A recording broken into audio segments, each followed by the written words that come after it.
Okay. So this is going to be the last class of economic development. And so, uh, so I decided this session to be hybrid. That is, you can come to class where I am, or you can take it at home or remotely. Okay, so from this point, I will start recording. And today, since this is the last time, the first part will be some remaining issues in distribution aspects of development, and also an overview of everything that is from chapter 1 to the last chapter, the overview at several points that I think I emphasize, and I think we are the same somewhat. And I'm sorry for the last several weeks where, for some family matters, everything is now settled. Okay.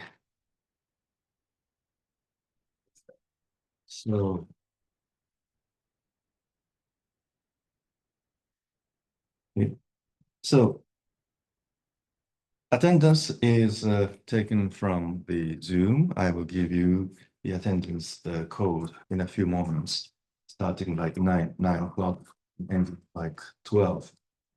So attendance via Zoom is also registered. But if you worry something about attendance, let me know. A university has to be strict about attendance, but personally, since myself was not, so had some family matters, so I had to make up some classes. So the same rule applies to you, of course.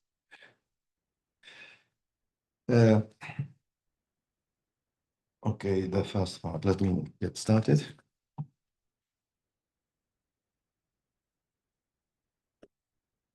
See if it just hopefully. Yeah,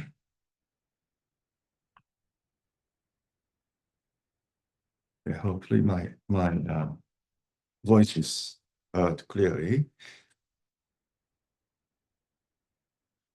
And after the second part, the second part of the class will be give you a quiz which you can do it at home, and you have a few days to work on. So when I do the review, total review of today, I'm going to be very clear what I want you to work on. There are several data exercise I would like to do, because this course has been quite a mixture of all academic disciplines, of course, economics, but since the author Piketty is also a historian, economic historian, so therefore historical perspectives, especially Britain and France, French and English history, were taken as evidence or examples of how two countries, UK and France, have evolved their economies since the Industrial Revolution, 1700 till today. And they found interesting similarities between the 19th century and the 20th centuries. What are the similarities? What are the differences? And that is a theme. And what are the similarities and differences in terms of capital accumulation, which is related to, of course, economic growth. And secondly, how that capital accumulation patterns, similar in 2 centuries, have formed the way the wealth is distributed among people and across countries. That is a second important issues of distribution, which is inequality last week we did some simple Excel-based exercise based on the simple numerical examples. And I can announce you right now that one of the final quiz will be to do the similar exercise in numbers. I was asked what is the patterns of questions. It's a mixture of numerical exercise, which you have done, especially last week, and also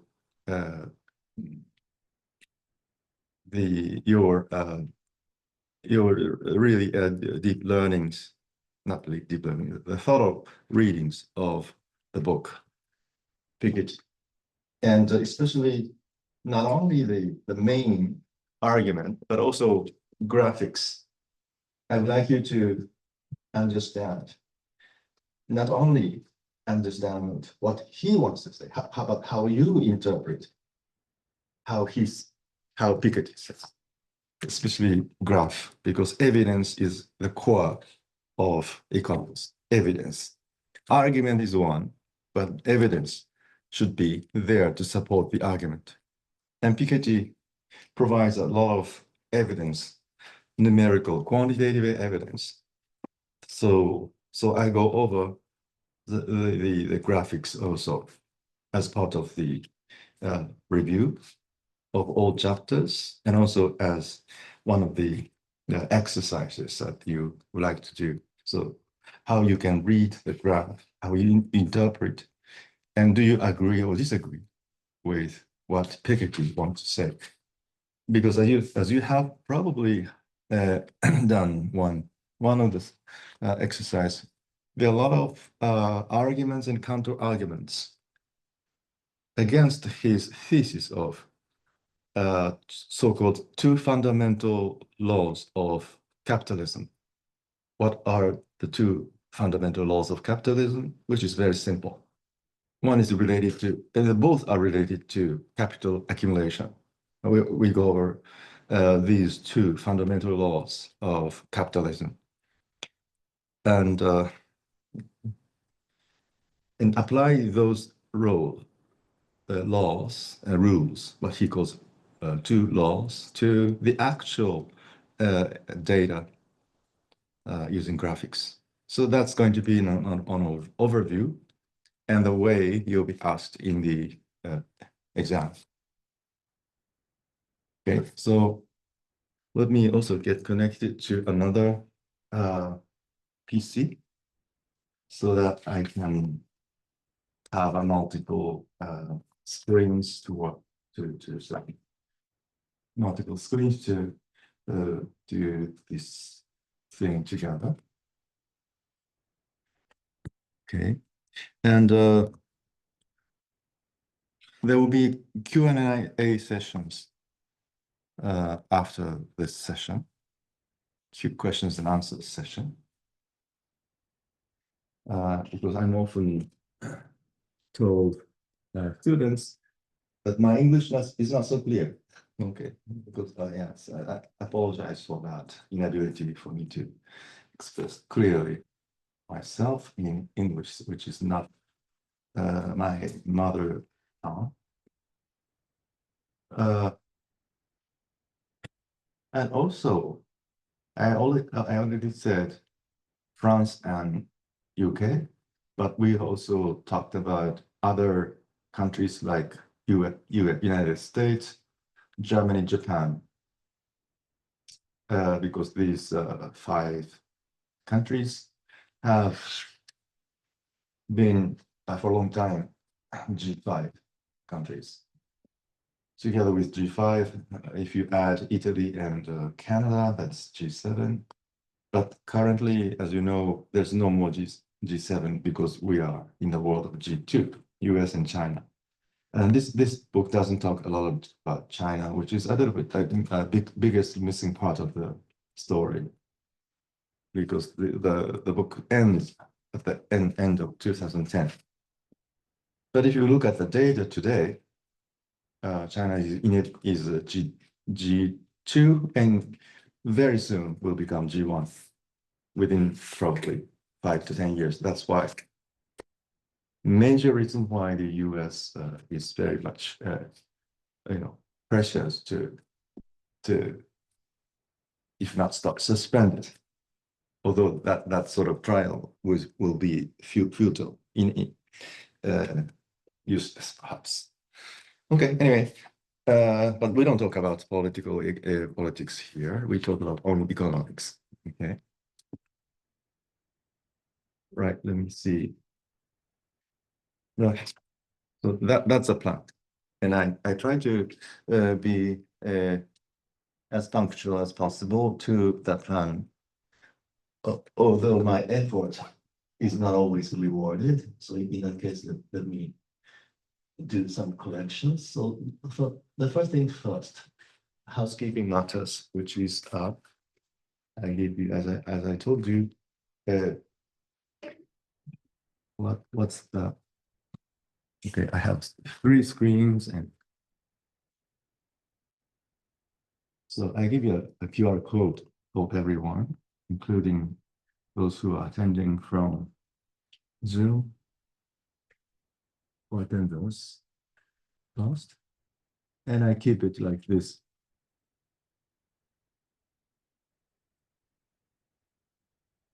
Let me see. I'm logging on right now. Log in and login.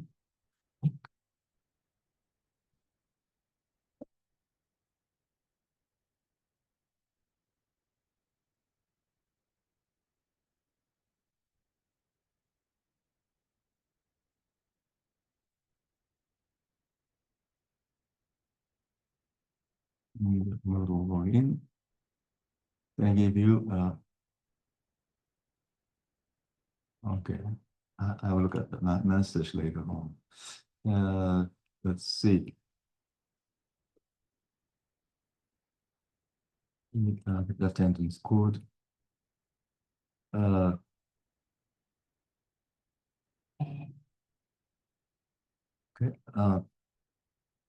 Just a second, please.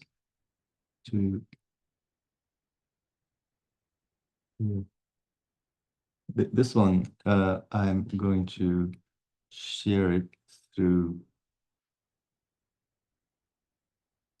the Zoom also. Okay, just let me do that way.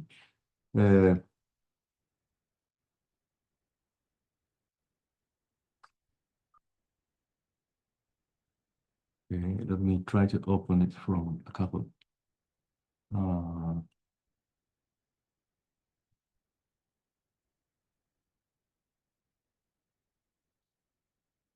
Okay.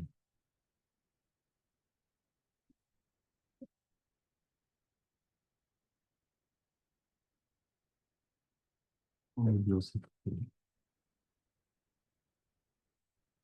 I would like to switch off all the audio.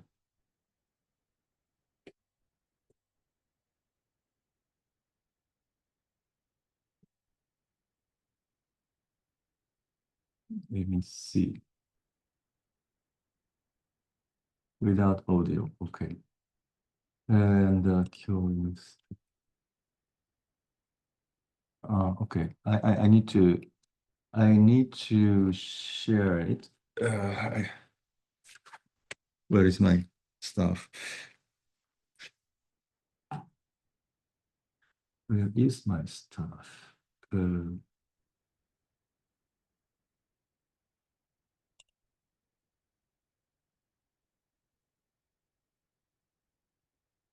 Sorry, post on silent. Okay, maybe I can do that. Yes. So application. So I'm going to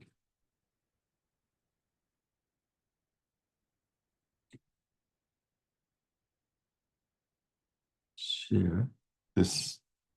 Okay, this one.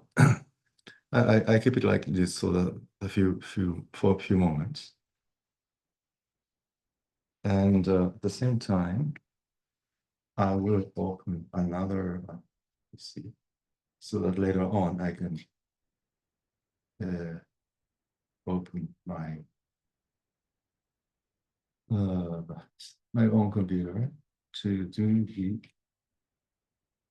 share the information on the final exam. So I'm now opening 3.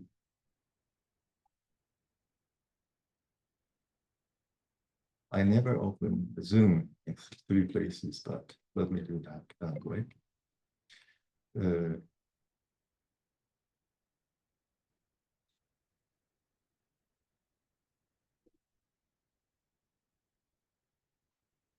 Okay, let me.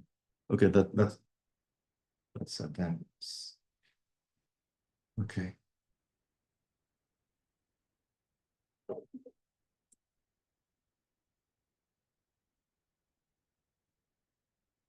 Okay.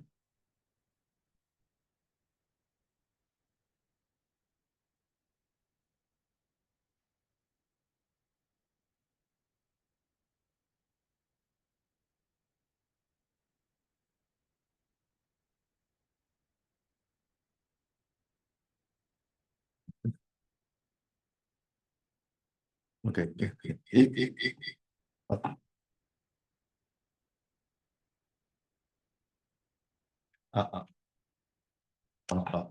Okay. Okay. So that's the attendance. And if necessary, I will bring the screen so that Zoom participants can take a look at it clearly. Okay, so let me see.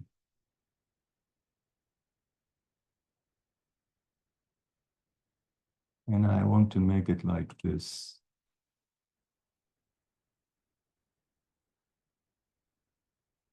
And let me like this.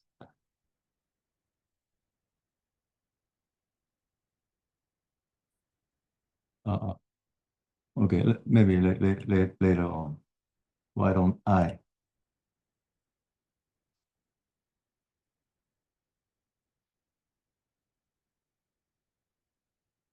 Okay. Okay. Later on, why don't I simply change?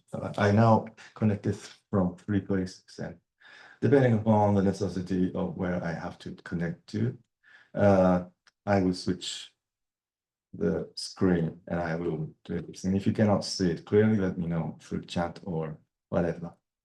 Okay. Now, let me write it down here. The program of today. So, as I said, part 1. Some remaining issues of inequality. I just keyword inequality.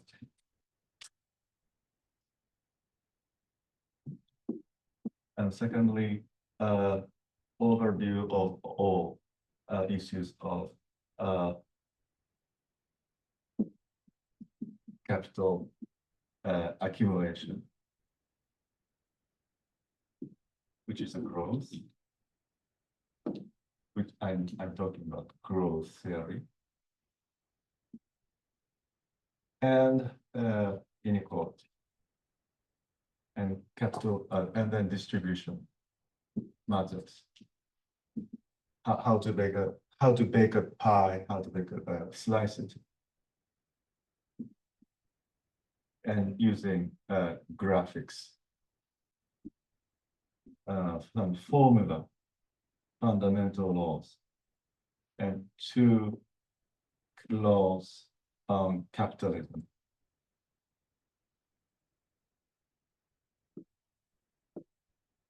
Historical overview, historical economic historical overview, and part 2 will be actually more related to some explanations of final exam And before that, I want to do exercise, some sort of what exercise? I want you to work with data related to all these issues. Data that shows that accumulation and distribution of capital. Distribution of capital means also distribution of labor side, capital and labor. Okay. How the capital are accumulated over years, over 10 years, over 30 years, over 100 years, over 300 years. That's how why we call it historical patterns. And namely, I would like you to compare UK and France. Mainly UK versus France. And of course, US, Germany, and Japan. We did not talk about Canada a lot, or at all. Italy. 1, 2, 3, 6, G7. Okay. Exercise data using the web. And then based on this, eventually final exam. I would like you to work within 5 days after starting this afternoon. So after lunchtime, I will release it after lunchtime, after 13 of today. After 1 p.m. today, final exam will be released, and you have 5 days to work on. Up to 5, so you can spend 2 days, 3 days, but it is not so time consuming. And then Q&A sessions, Zoom or class or Zoom. And that's going to be the end of today's session. So first, inequality. So what we did not talk about, what we did talk about. So last time we left out some, well, since inequality and poverties are really my own field of expertise, I don't really need to follow. We don't really need to follow what these 3 chapters I mentioned very closely, except the graphs and its interpretations. So if you remember earlier, Kuznets, the name Kuznets curve, we in the beginning of the class semester, Kuznets hypothesis, where Piketty, the author, has shown his reservations or criticism to very clear. So we will start talking about reviewing what was the Kuznets wanted to say.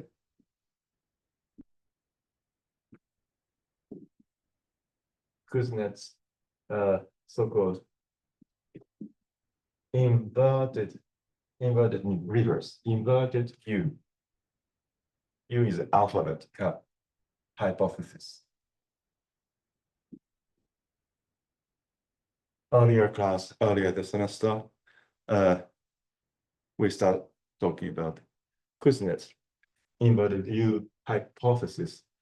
According to Kuznets, who eventually became the president of American Economic Association, delivered a speech in the 1950s in his inaugural address that, you remember, the 1950s, late 1950s. I remember in 1958 or something like that, when he finally published it. So what Kuznets did in his study is to follow major industrialized economy, like those countries I have mentioned, especially UK, France, US, 3 countries.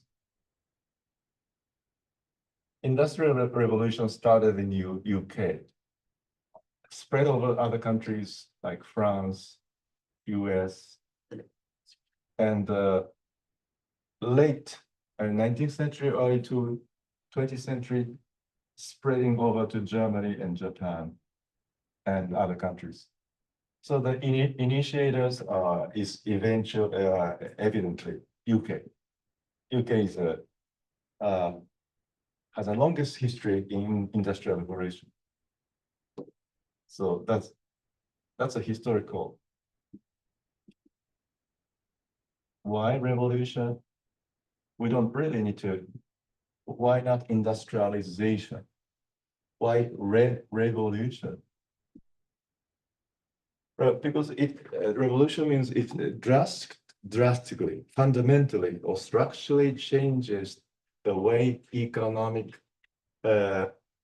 factors or determinants of economy is organized. It's a total reverse, total change, turnover. What was the state before industrial revolution? Obviously, agricultural based, agricultural society before the industrial revolution that started in the UK, 1700. Agrarian, agriculture, or sometimes say agrarian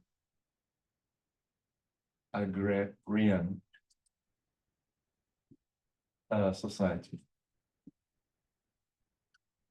Agrarian society, what is important for agriculture? Cultivations of wheat, rice, all these things. We of course need land to start with. We need land, and then based on the land, we have crops.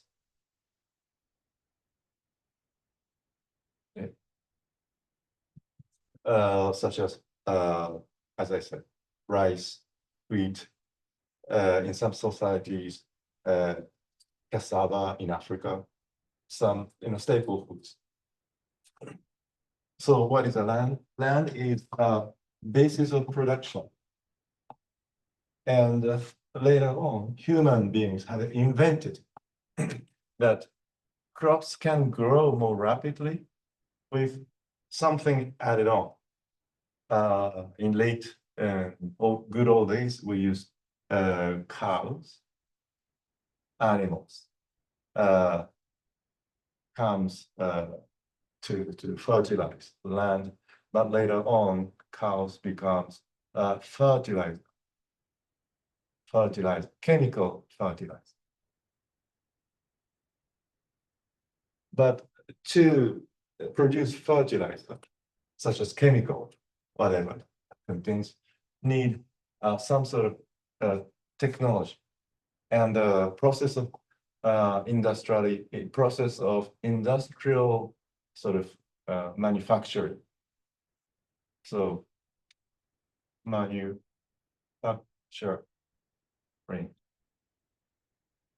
manufacturing in today's world is a production, is eventually equal to production.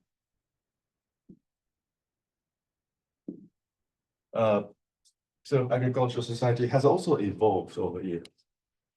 Started with a very primitive, basic agriculture, where humans are using cows, or it's cows to fertilize the land, so that the people can grow more rice, more wheat, and so on. And what is today's word? That's because farmers were interested in producing as much as possible using less and less inputs. So land is, in a sense, is at beginnings of capital. land is capital because it's something we need to have in order to start agriculture. But later on, fertilizer was invented because people know that with additional fertilizer, we can grow crops more rapidly and more and more. And such process of agricultural production, we are worried about productivity.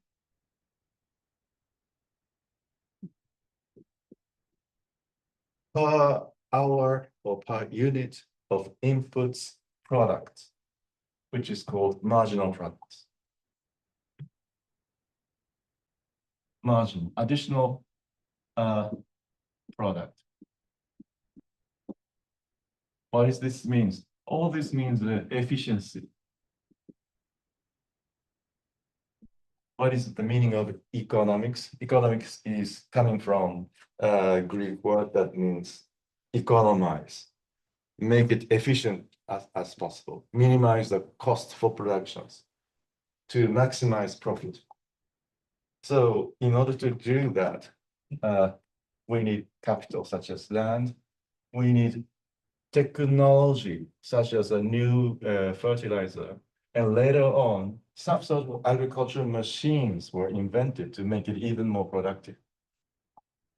This was all possible through manufacturing. And but later on, the people were no longer necessary to live on agricultural land. So people moved to cities.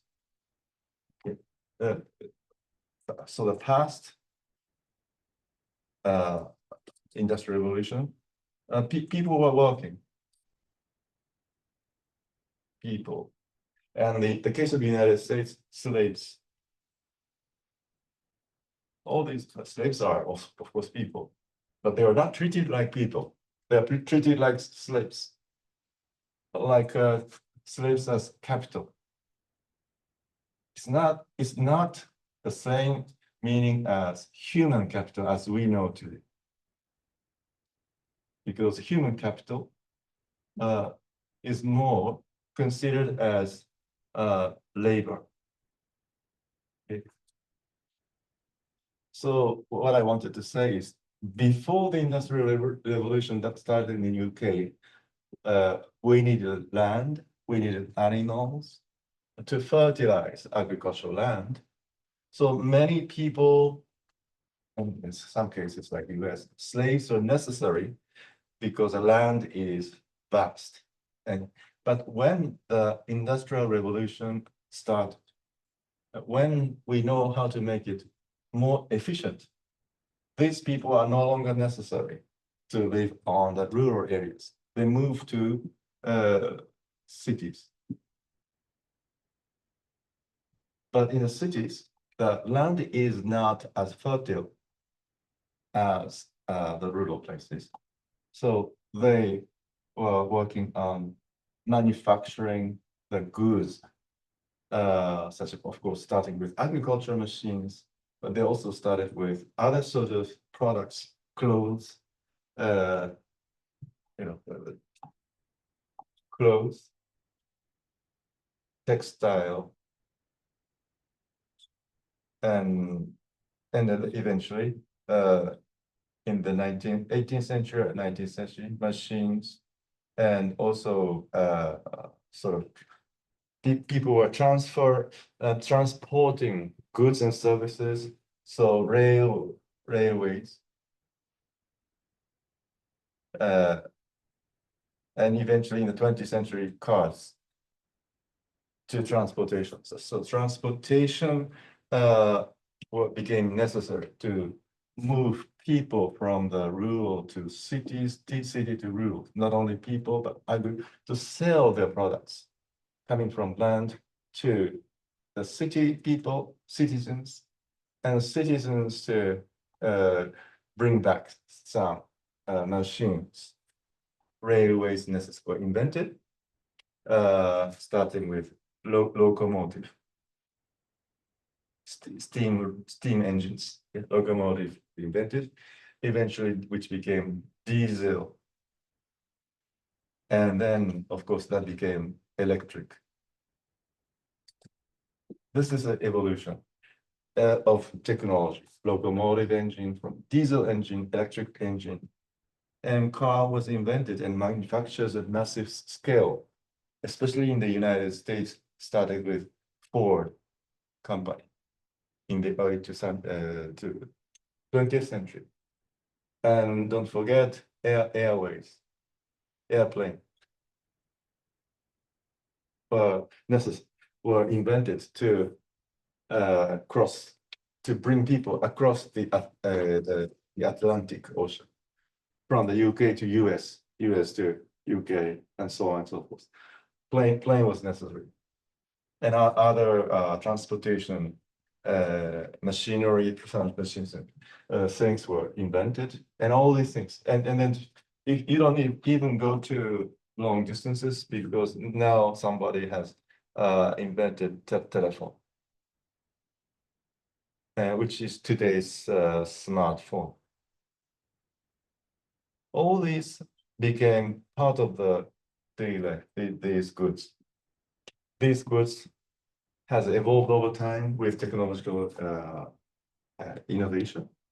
But without people working on the manufacturing of these things, it was impossible. So people moved. If you look at the people lived in the rural areas, but they moved to cities to manufacture all these things over the centuries. And in that case, what is the most important capital? Well, we no longer consider land is the most important capital. But the capital most important to manufacture those goods was a sort of factory. Factory was production process, factory for production, and sort of machines to produce machines, machinery in general, which is a capital, as we know today. But machinery factories are not only capital we need, because to run a company,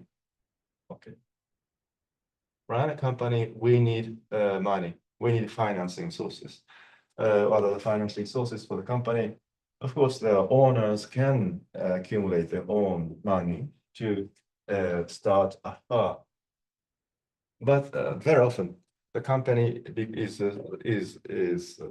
to remain small if you do like that. And it is impossible to run a company like telephone, like railways or airplanes without state interventions.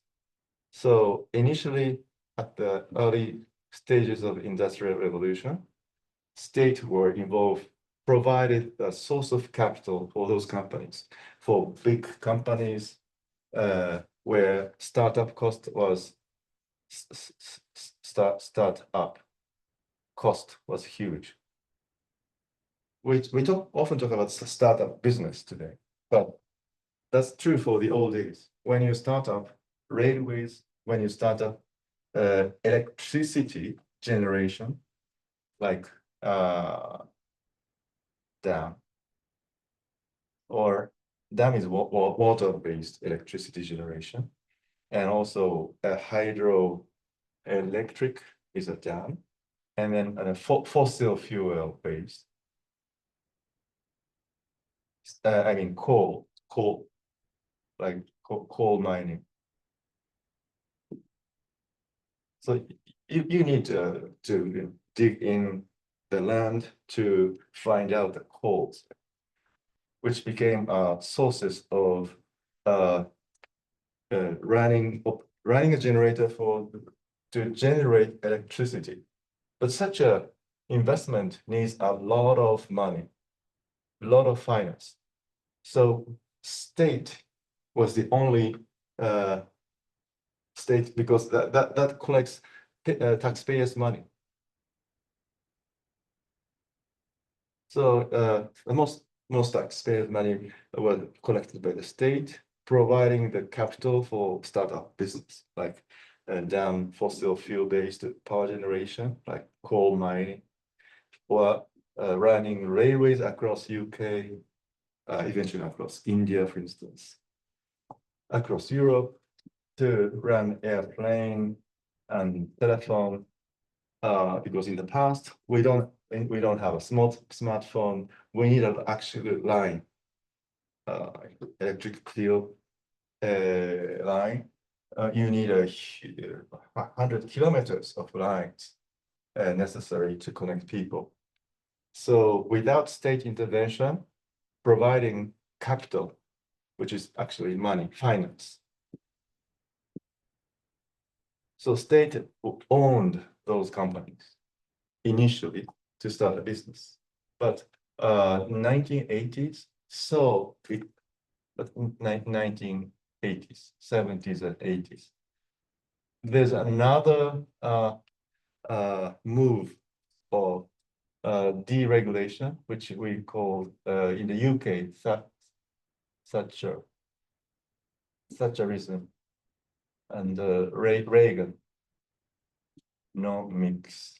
often known as Thatcher, Margaret Thatcher, Prime Minister of the UK, Reagan, President Reagan in the United States.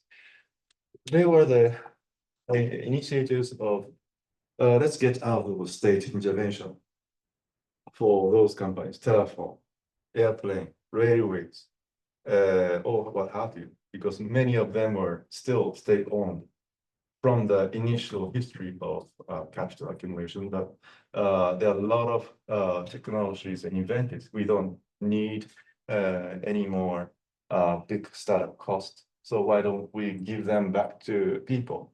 So Reaganomics, Thatcherism have initiated the privatization of state-owned enterprises and make the state-controlled economy into the more laissez-faire, I mean, leave it as it is, laissez-faire economy in the 80s. But that changed. So that's a whole history of the change of the nature of capital. Started with land, eventually became machinery, a factory, and finally it was a matter of finance, like stock or bonds, stocks and bonds, all this, or direct or banking. Banking is a source of finance for many companies in those cases. And that's why UK still is one of the financial centers. Banks are there, right? Securities companies that are there. Although manufacturers areas have a lot of manufacturing fields in those countries have gone, but finance remains to finance various productive activities across the world, in Asia, etc. So that's how capital has been accumulated. What about labor? Labor are the support of those productions. Of course, we often talk about labor, people, but if the people are educated at school, with education and the professional skills, plus skills, because they want to be educated, because they want to be more productive. State has financed education because they want the productive citizens to work for those companies more productively.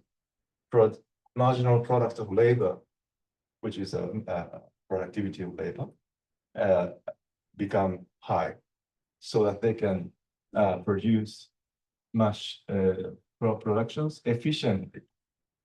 That's the whole purpose of education and skills of labor. But when labor, not slaves, were educated so that they can contribute to the productivity of labor, marginal product of labor so efficiently, they are sometimes often called human capital. They are still capital, but There's still labor, but human capital, which is differentiated with just a labor and just capital. In contrast with such as slaves in the United States, and we often talk about slaves in the United States, but there are slaves across the world. Slaves in Japan, slaves in China, slaves in Egypt. Without slaves, the pyramid was impossible to be built. Pyramid, I'm talking pyramid, Egypt, or a lot of historical architecture in China, Japan, Korea, all these countries were made by those slaves or semi slaves, bonded labor. Sometimes they're called bonded labor. They are not slaves, but they're treated like slaves because they are working to pay back the debt inherited from parents. We often talk about in the inheritance, heritage versus effort debate of inheritance and debate, which is a close argument with capital accumulation and its distribution. I would need probably which side of this. The debate about inheritance or simply heritage versus efforts. This is one of the fundamental debate in economics and probably education also, other social area, social science area. The difference between inheritance or heritage versus efforts. Effort, you are making efforts every day. Most important efforts you are doing and you have to do is education. I said education is necessary to be more productive, which is equal to skills, having more higher skills. What is the most needed skills that you need to have today when you join the company or international organizations or ministries, etc.? I would say, well, among many skills that you need to acquire, I would say programming and computer program, or some logics of program, because technology is updated every day. We're talking about, for instance, today, Python language, R, etc., or whatever. But I'm very sure in 5 to 10 years they are outdated. New kinds of programming language and programming logic will be invented and become a major part of the tools. But today, what you need to know is the logic of how you program Python, R, etc., as a sort of a programming language or logic structure, so that eventually you can learn Python, R, etc. for specific different needs of company you may work on, different fields you work on. I've been working in a lot for economic development. You work on other trade, some people work on finance and so manufacturing and so on. But each industrial sector needs a specific needs so that their logic, profit logic, and company structure, and eventually programming skills, programming language should be applied at specific places. Maybe those are efforts that you can accumulate. So what is an effort? You can change. You can change. You can enhance if you go to school very seriously, and if you have a chance to get funded to go to school, higher education is possible. That's your efforts most. But inheritance is you cannot change. You cannot. It's something you are born with. If your parents are rich, you live your childhood very comfortably. But if you are born with a poor family, you may feel a little bit miserable compared with other school classmates. I know that feeling because my parents was not so rich, not so poor, in the middle, but the lower middle perhaps. Because my parents were not so much well educated due to their grandparents' status or social. So I mean, I'm talking efforts is not 100% you can change. In some societies, education is something you inherit from your parents. If your parents are highly educated, you are educated. Your son and daughter and son's daughter is educated. But overall, what you inherit is like land, like financial asset, such as stocks and bonds. Well, it's a money. I mean, money, wealth,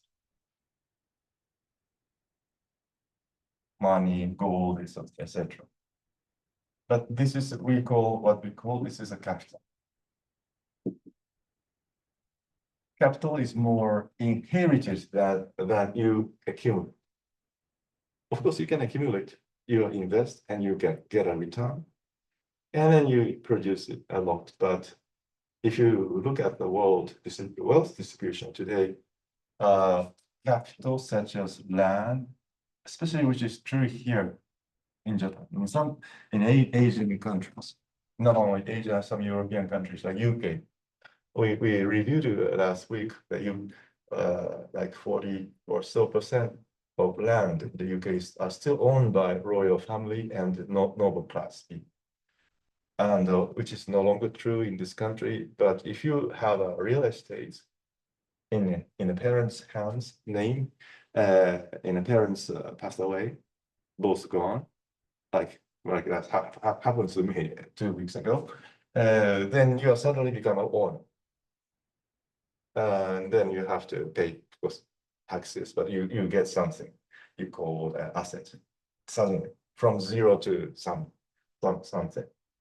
And I did not make any efforts. I was simply born. Being born is not something you can change.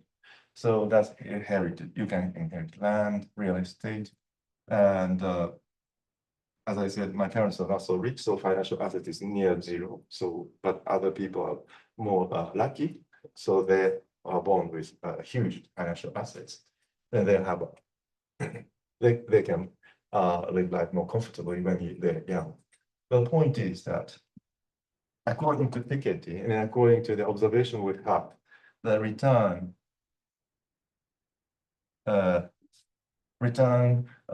from capital. Return for capital exceeds return from labor.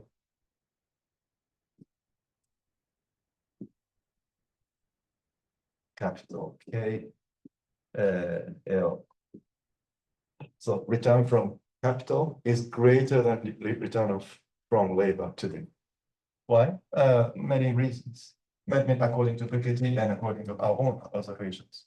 The labor, which is the income, which is related to the economic growth. When the company expand twice or 3 times, what do? They try to attract people by offering a higher wages. Like when you start a small company, start a business, you start with 2-3 persons.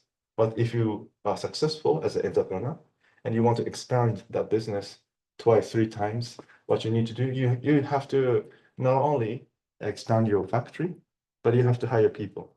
How you can hire people?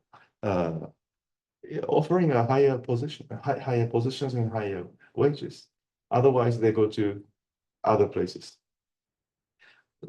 So that such an economy is known as an economy with a high growth in terms of GDP as well. If you collect the company as earnings across the board, we call it value added of the economy as from macroeconomic point of view, which is equivalent to GDP, gross product, domestic products.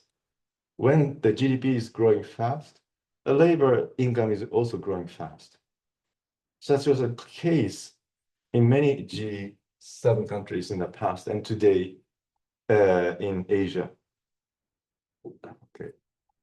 So Industrial Revolution, although this book didn't talk anything about non-G7 countries, today's BRICS countries, Brazil, Russia, India, China, BRICS countries are catching up very rapidly. And some of them have already caught up with G7. But sooner or later, the similar situation may come to the same steady state. So today, the return from labor is less than return from capital because the GDP is not no more growing today. Gross domestic products in G7 countries especially are not growing. I'm not talking only about Japan, even US, UK, Australia, and other countries are not reaching the GDP growth rate of above 5%. Just to take a look at the weekly magazine Economist, at the end of the, for instance, at the end of the book, and this is a recommended journal that although beyond the scope of the classic, the Economist, which is a UK-based magazine, and I'm talking about at the end of the page. If you get bored with the articles, most of the articles today are talking about how the resident of White House in the US is so ridiculous, etc. We all know that. But if you get bored with that kind of story, look at the end of the book, end of the story, end of this magazine, talking about economic and financial indicators, and talking about GDP, what's the percentage of GDP compared with change of GDP compared 1 year ago, consumer prices, percentage change compared with 1 year ago, unemployment rate, current account balance, which is trade, and budget balance, which is a public finance, and interest rate, which is a banking, and then currency exchange rate. And also the markets. What's the market in the United States, in New York, in Shanghai, Tokyo, etc. And also the commodity, such as the petroleum prices today and the future prices. So just looking at the data today, the data weekly is something you can understand the world more clearly than what the article itself says. Okay. So I already covered quite a few of overview issues of the entire thing without talking about what I wanted to talk about. Kuznets inverted. This is a background. All this is a sort of background information to come back to the main issues of what is a Kuznets inverted U hypothesis. So it's 1950s. 1950s, Kuznets and a lot of economists saw the decline of inequality.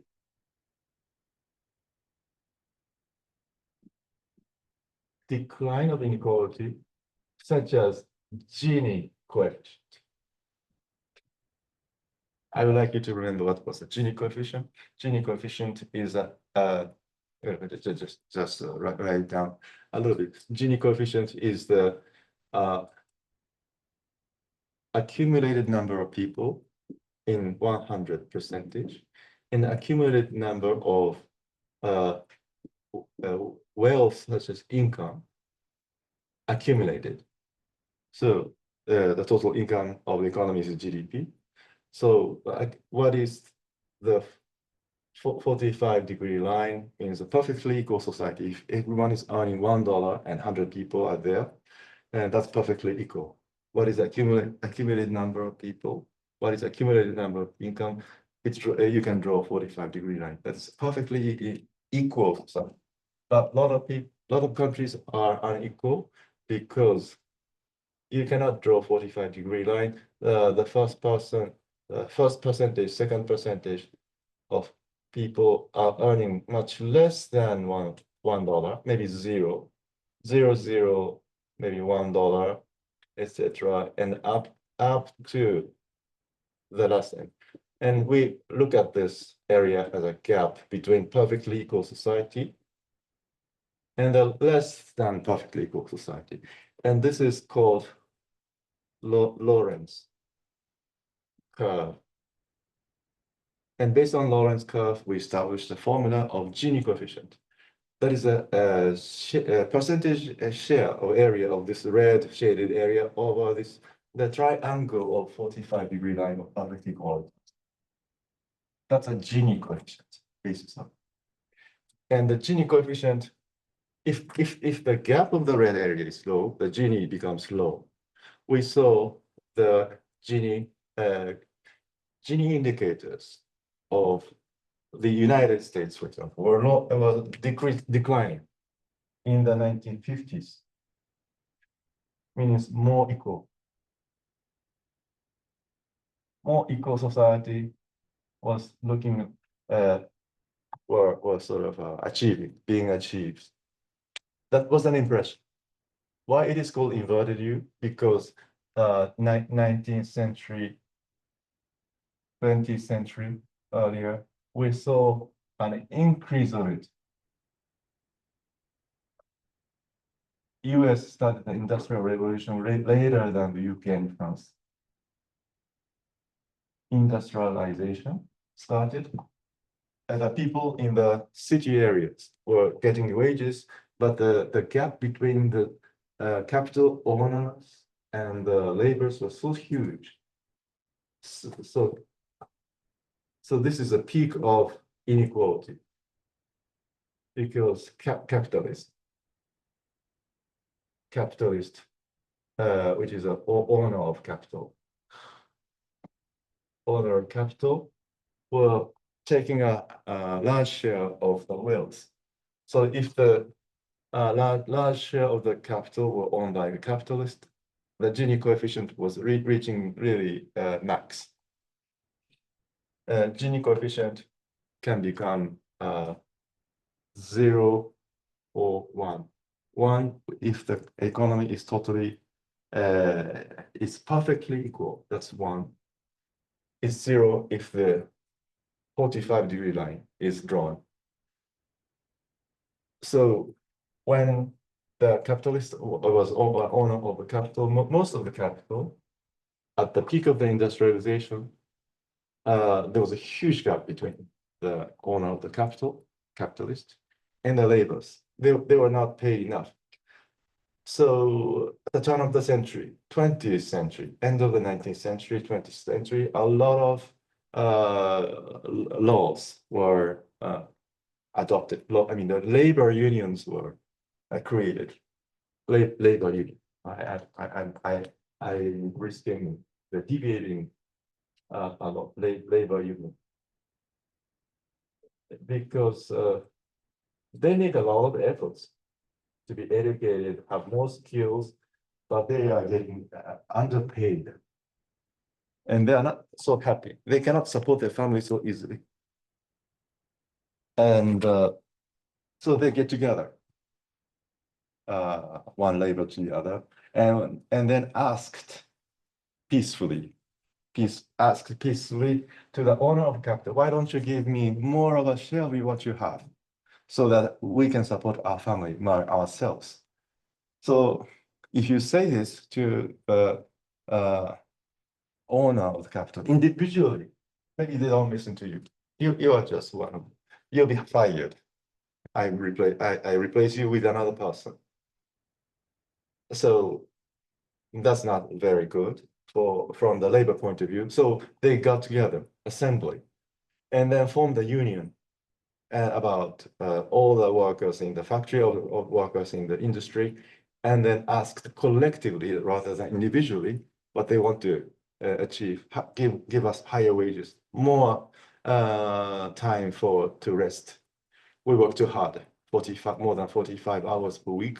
Why don't you give me the minimum working, maximum work hours of 40 hours or 48 hours? Why don't you pay me vacation, paid holidays when you are sick leave, when your wife is pregnant, the maternity leave?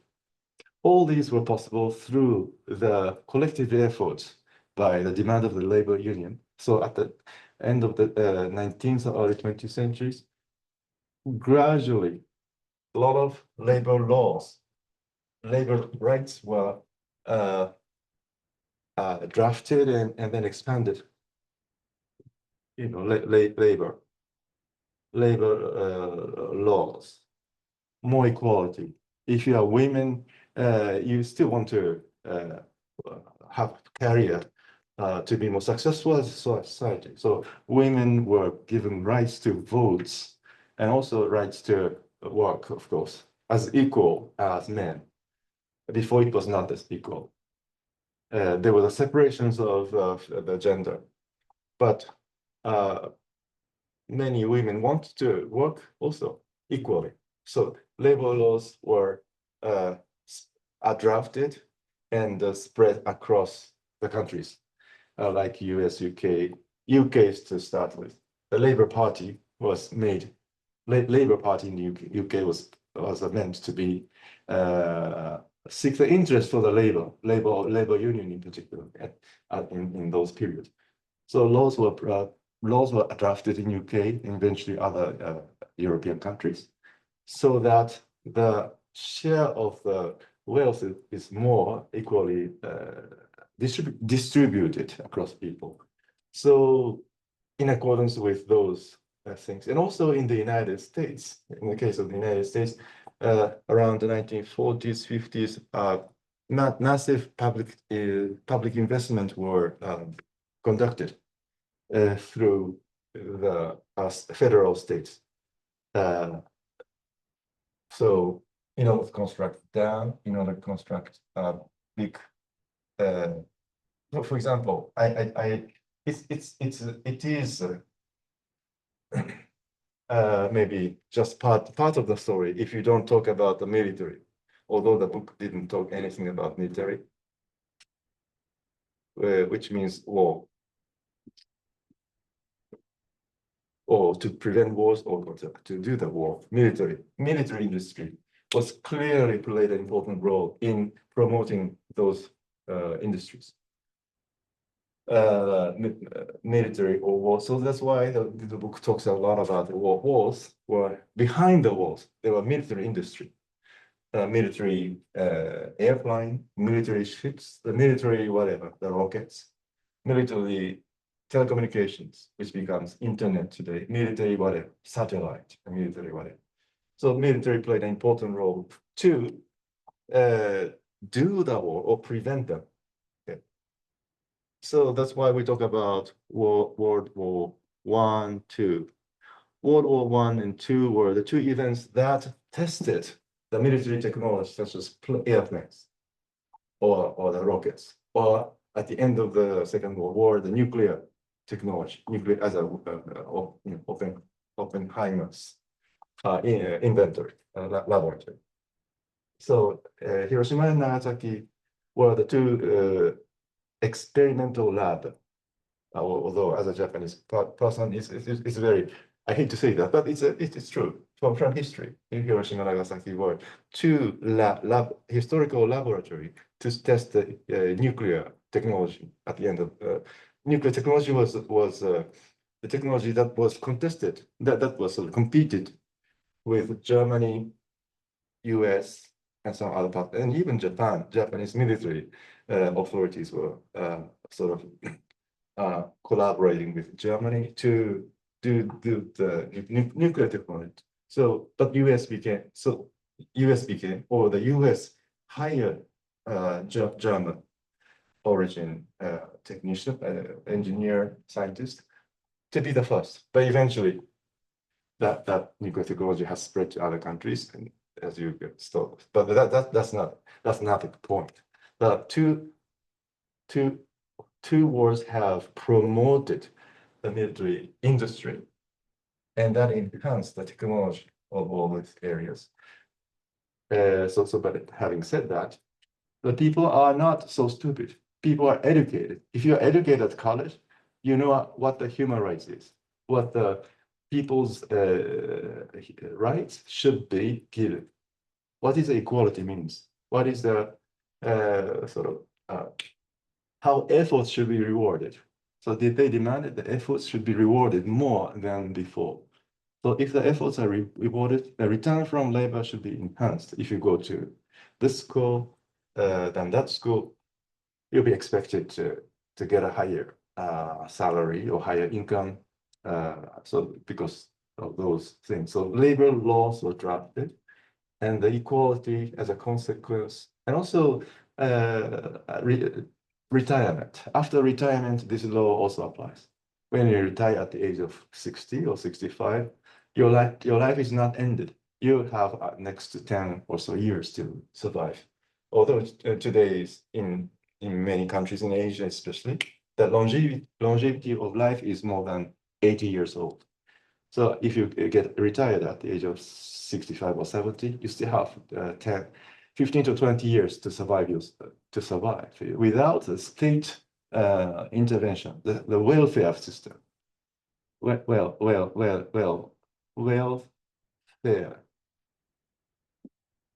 such as pension, after the money you get after you get retired, you cannot sustain yourself for the rest of the life. Or if you are working in a family, father, mother, both working, and contributing to the family income, but one of them is died, what happens? Well, without the sort of a company compensation or continued some sort of pension from the lost wife or the lost husband, they cannot support the whole family. So you need a social welfare system. Welfare system was established, and some countries gone even further in the 20th century. The symbolic example was the Soviet Union, Soviet Revolution at the 20th century. They decided that, okay, if you leave everything to the capitalism, they dominate it because they are selfish, self-interested. So we, the representative of the labor people, representative people will take the role of the state instead. So the labor is higher than the state and higher than the let me see, the capitalist. So that we are the owner of the capital and we distribute things equally, more sort of not efficiently, more equitably. The contrasting word of efficiency is equity. Equity means fairness. So we as a labor, as a communist party or whatever, the Bolshevik in the Soviet Union, dominates the capital, so that the Communist Party, will distribute wealth equitably, so that everyone is maybe following the 45-degree line, although it's an extreme case. What the Communist Party earlier thought was everyone should follow the 45-degree line of the woman's cut, although in reality, this did not happen in the Soviet Union, in other countries. So so the social system has collapsed by the end of the 1980s, when the Thatcherism and Reaganomics started to change the world structure. The Cold War also ended. But anyway, in the back in the 1950s, they saw a decline of inequality. So they looked like they're achieving the more equitable, more fair society. And then it looks like the same story was true, 1970s. So these 20 years, 1940s, 50s is right after the Hiroshima, Nagasaki, I mean, the end of World War II, decline of inequality. It was like looking like that, 1970s. So Kuznets' inverted U hypothesis is looking at this first part of the story. Look at this curvature. It looks at the turn of the 19th or 20th century, inequality has started to rise because there are the emergence of capitalism, capitalists and capitalists, and they started to dominate the capital. And at the peak of the capitalism, it reached the highest inequality. But labor union was created. And in some countries like the Soviet Union, the revolution has occurred. But I'm talking about the US, UK, in those countries. Of course, they saw what has happened in the Soviet Union, but so look at what they do in the Soviet Union. Why don't we adopt some sort of elements of the Soviet style, which is a sort of welfare state? Countries like Sweden, Denmark, or Norway, Northern European countries, closely followed the Soviet style, less than UK or France, but to a different degree. They were much influenced by the Soviet revolution. And then they adopted labor laws. The society becomes more and more equal. And in the late after the World War II, 1950s, remained nearly the same until the 1970s. These 20 years were known as like this. That's inverted U. U is looking like U, but inverted U means this one. This is U inverted. It looked like as though through the maturity of capitalism and industrialization, initially inequality rises, but eventually declines. That's what influential story. It looks like as though it's a theory, but today we don't call it theory. It is a hypothesis. Hypothesis is sort of tentative ideas. This is we don't call it a theory because it is not proven. Both empirical evidence, like missing, and theoretical proof is lacking. And because there are a lot of people who is against this hypothesis, including Piketty, because Piketty sees after the 70s, end of the century, 2000, and then onwards, we saw the revival. We saw the revival of inequality. So there was an inverted U, but this is a U, simply. U inverted initially, but the more clear U. Okay, so this is not a theory. This is a description. Make a distinction. Please make a distinction clear between a theory and pragmatic empirical finding. This isn't just this plot inequality, Gini, from over time. In the US, it looks like that. More or less the same in other G7 countries. Looking like this, and looking like inverted U until the 1950s, 70s. But since Thatcherism, Reaganomics has privatized the state-owned enterprises in the 80s, it started to see a different patterns of inequality, which we can see similarities. Why similarities? Because today, the patterns of inequality today in the 19th century looking like the same. Inequality is rising. That's why there is a revival of the 19th century patterns of accumulations of growth. And Piketty is interested in looking at the theory of it. Although how successful he has done in this book is a little bit debatable, but he tried to, first of all, capture the data, look at the data, analyze it, interpret them, and then theorize them. Provide theories behind it. And over there, he provided two fundamental laws of capitalism.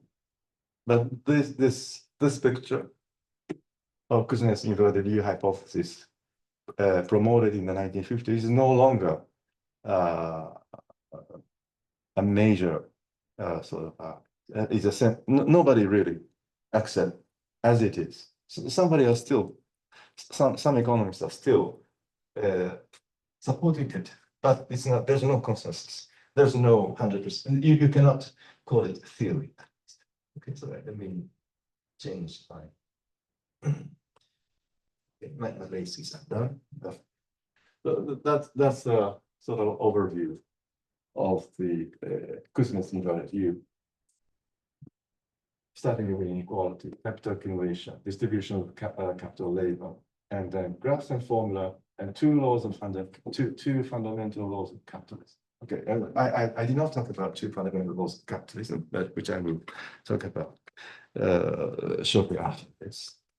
So the whole thing is a sort of a. I just simply want to talk about the Kuznets inverted U hypothesis. It's the historical background. Is this? So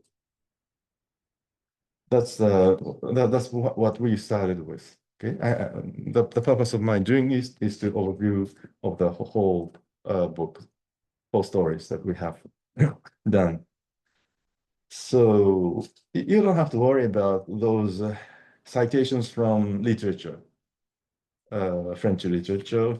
Don't worry about that literature things, Balzac and so on. If you are interested, you can take a look, but nothing to do with the economic of development per se. Okay. And although we did not talk a lot about Karl Marx, Piketty is evidently influenced by Karl Marx's story of capital accumulation, and with which he mostly agree, but there's some disagreement with Marx theory itself. But I will call, many people think Piketty is a Marxist. I'm not sure. I'm not familiar with the differences of the different schools, but I know clearly his way of looking at economy is very much Marxian. Marx related.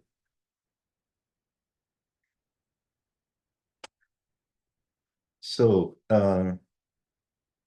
Kuznets U-curve hypothesis, Piketty does not see as a real, because it is not evident.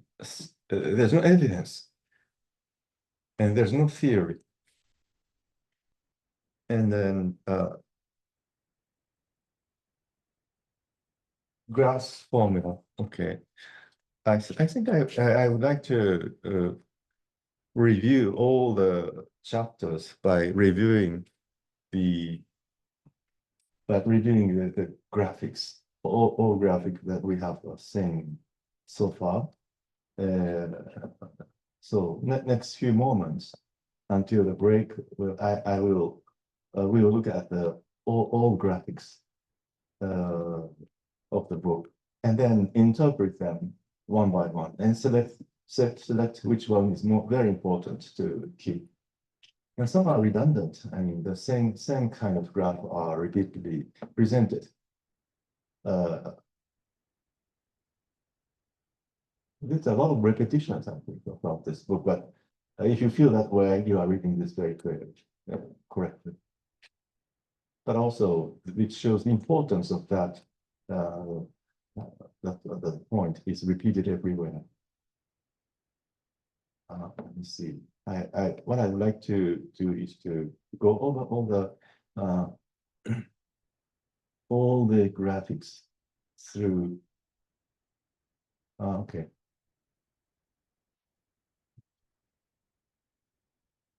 Let me just change the simplex 3, and then I become host, and let me see.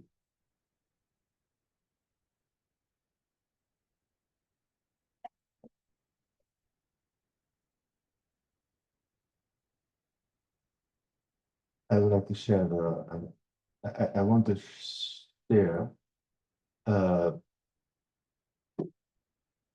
example,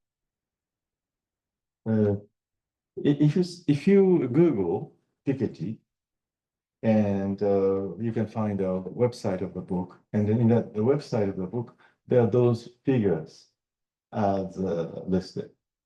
So what I would like to go over right now is to go over all the figures and tables that the book is talking about, which is central to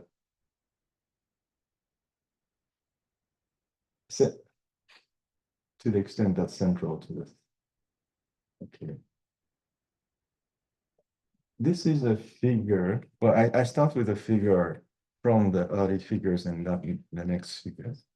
Income inequality in the United States. I already show some of it, with some symbolic patterns. So this is a income inequality in the United States, 1910, 2010.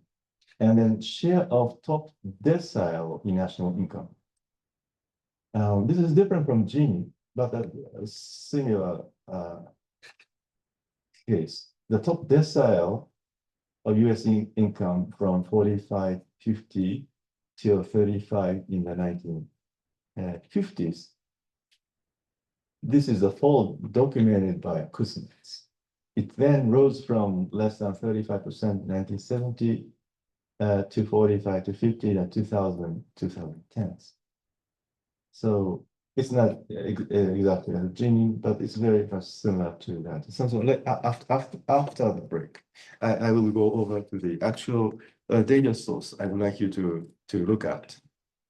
Okay. And then, but we are not having a break yet. Just to quickly take a look at this figure first. Figure 1, income inequality in the United States. Okay, that's something we have to bear in mind, which I also draw it on whiteboard. This one, the capital income ratio in Europe, 1870 2010, Germany, France, UK. So capital income ratio. Capital, you also have to differentiate between flow and stock. Yes. Flow, stock and flow. Flow is something you earn every year, every day, like income. Capital is something you have it, you are born with. Your parents have given to you, and like real estate or financial assets. So which can be depreciated, but which you have as a wealth. Okay? And that rate, what's the ratio of wealth and accumulated wealth, such as financial capital, inherited maybe, over what you earn by your own efforts? Is this ratio? So capital income ratio, the true meaning of it, is like how much your efforts are rewarded in some sense. So in the early days, 19th century, turn over to 20th century, the peak of the capital income ratio, because the capitalists dominated the wealth in both of the three countries in question, declined it during even before the World War II. Germany was actually well known right after the World War I. The constitution was constitution drafted in Germany right after World War One was considered the most democratic and most advanced constitution of the world because women rights were provided for the first time to vote, and the law to uh, allow various legal rights to the labors were provided by the Weimar Constitution in Germany right after the World War One, and most democratic. But ironically, the most democratic constitution in the world has also gave birth of the Nazis. Okay, that's a very historical irony. Most democratic constitution in the world in the 20th century, which allowed legal rights to women, the legal rights to things, and democracy to everyone, freedom to do things, have given rise to the most extreme idea of Nazism. Okay, and then you know the history of Germany right after that. And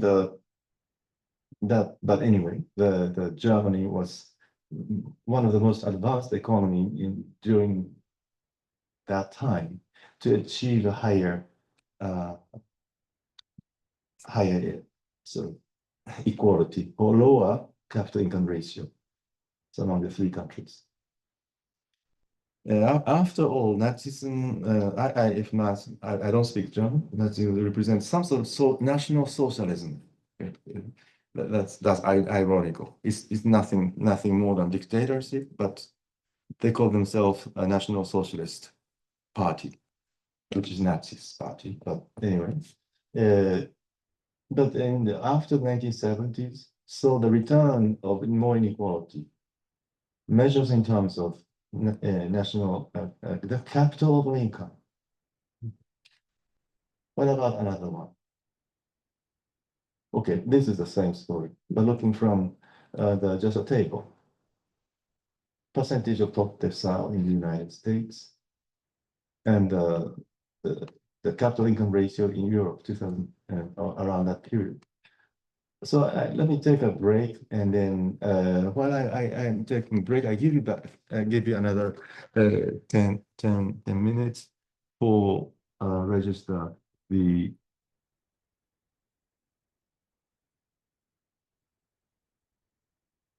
QR code. I give it to you, QR code. Right now. QR code is this. Where is the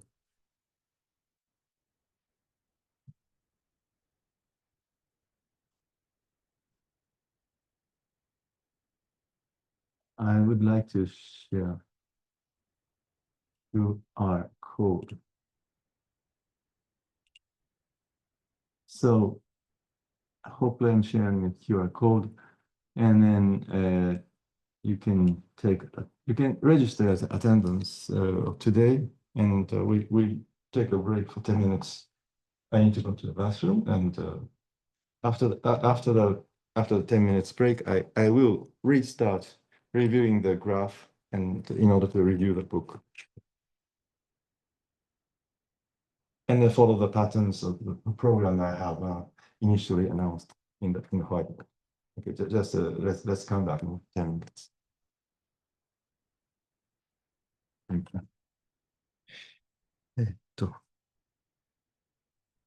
Okay, we resume at 10:40. And yeah, okay, I think it's looking like this. Yep, 10:40.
Okay,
okay, so the rest of the time, we will spend reviewing the book and then picking. Also, I will do the final exam, opening a box of the final exam and explain each of them. Then the exam will be finalized and released at 1 p.m. today. But I eventually talk about this during this section till the end of time. And when I leave, I also will give you some sort of survey. You give me a grade, I give you a grade. So I'm sure this semester was not as successful as I wanted due to major due to my family matters. And also my commuting from Nagoya to Tokyo every few days. But this survey, I give it back to you. I will give that to you at the end of the course. Or if you have to leave here early, you can take it and then do the survey peacefully. So, but that's I will take it very serious. Although I'm facing the your judgment.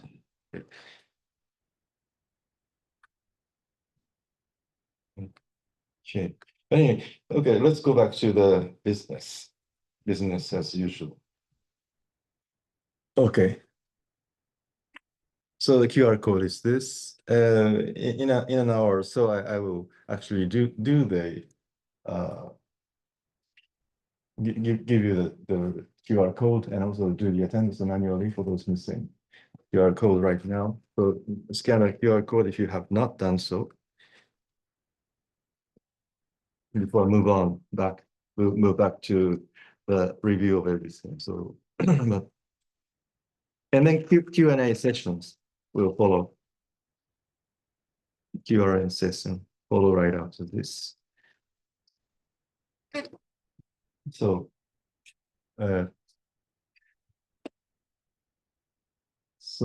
what I want to do,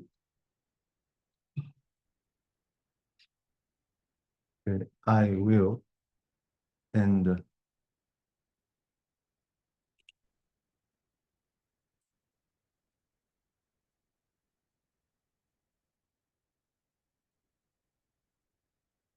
okay, hopefully I'm sharing. Okay, so chapter 1, chapter 0 was mostly the same things I have done.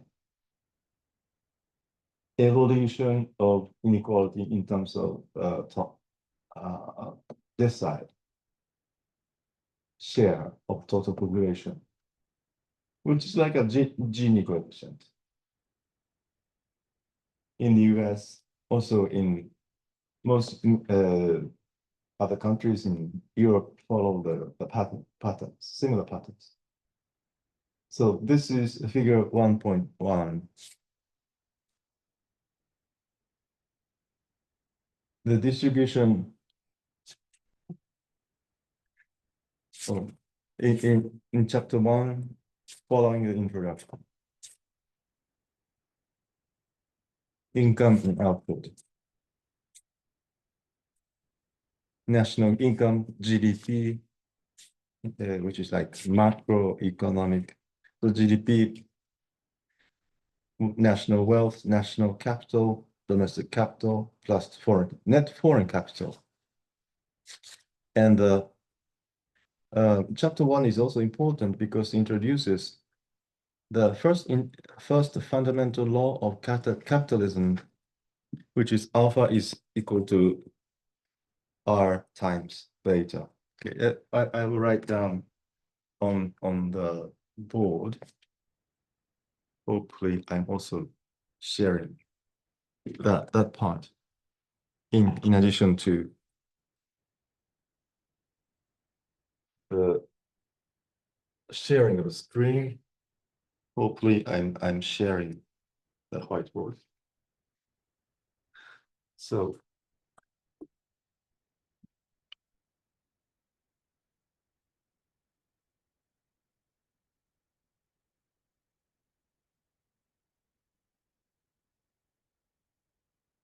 next, two fundamentals of capitalism. The first one is this. The second one is just like we have done a few weeks ago.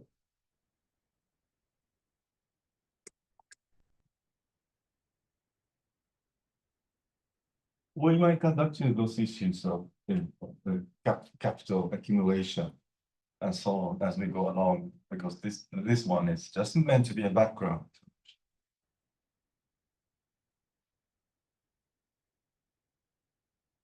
So, graphs. I'm here on my. I'm in the middle of graphs and formula and two laws of capitalism.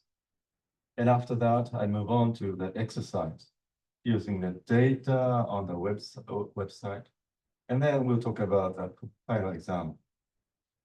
And at 1 p.m. today, it will be released.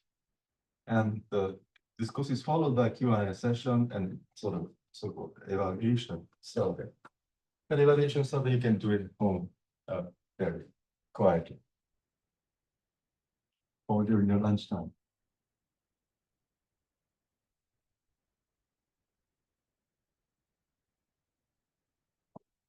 Okay. And one of the two fundamental laws of capitalism is this. Fundamental law of capitalism is alpha is equal to R times beta. And capital stock, the flow of income to the capital. The relationship is this. The capital income ratio beta, capital, which is stock, income, which is a flow, beta, is related to the share of the income from national share of income from national capital, denoted by R. So R is the return on capital. Return on capital. If you invest on capital, such as financial assets, you get a return, like interest rates, etc. So if you multiply return on capital by capital over income, which becomes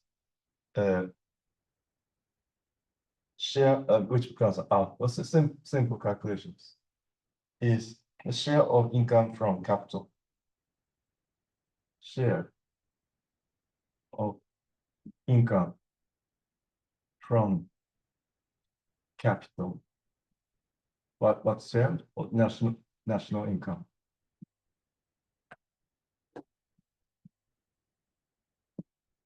This is another story of this.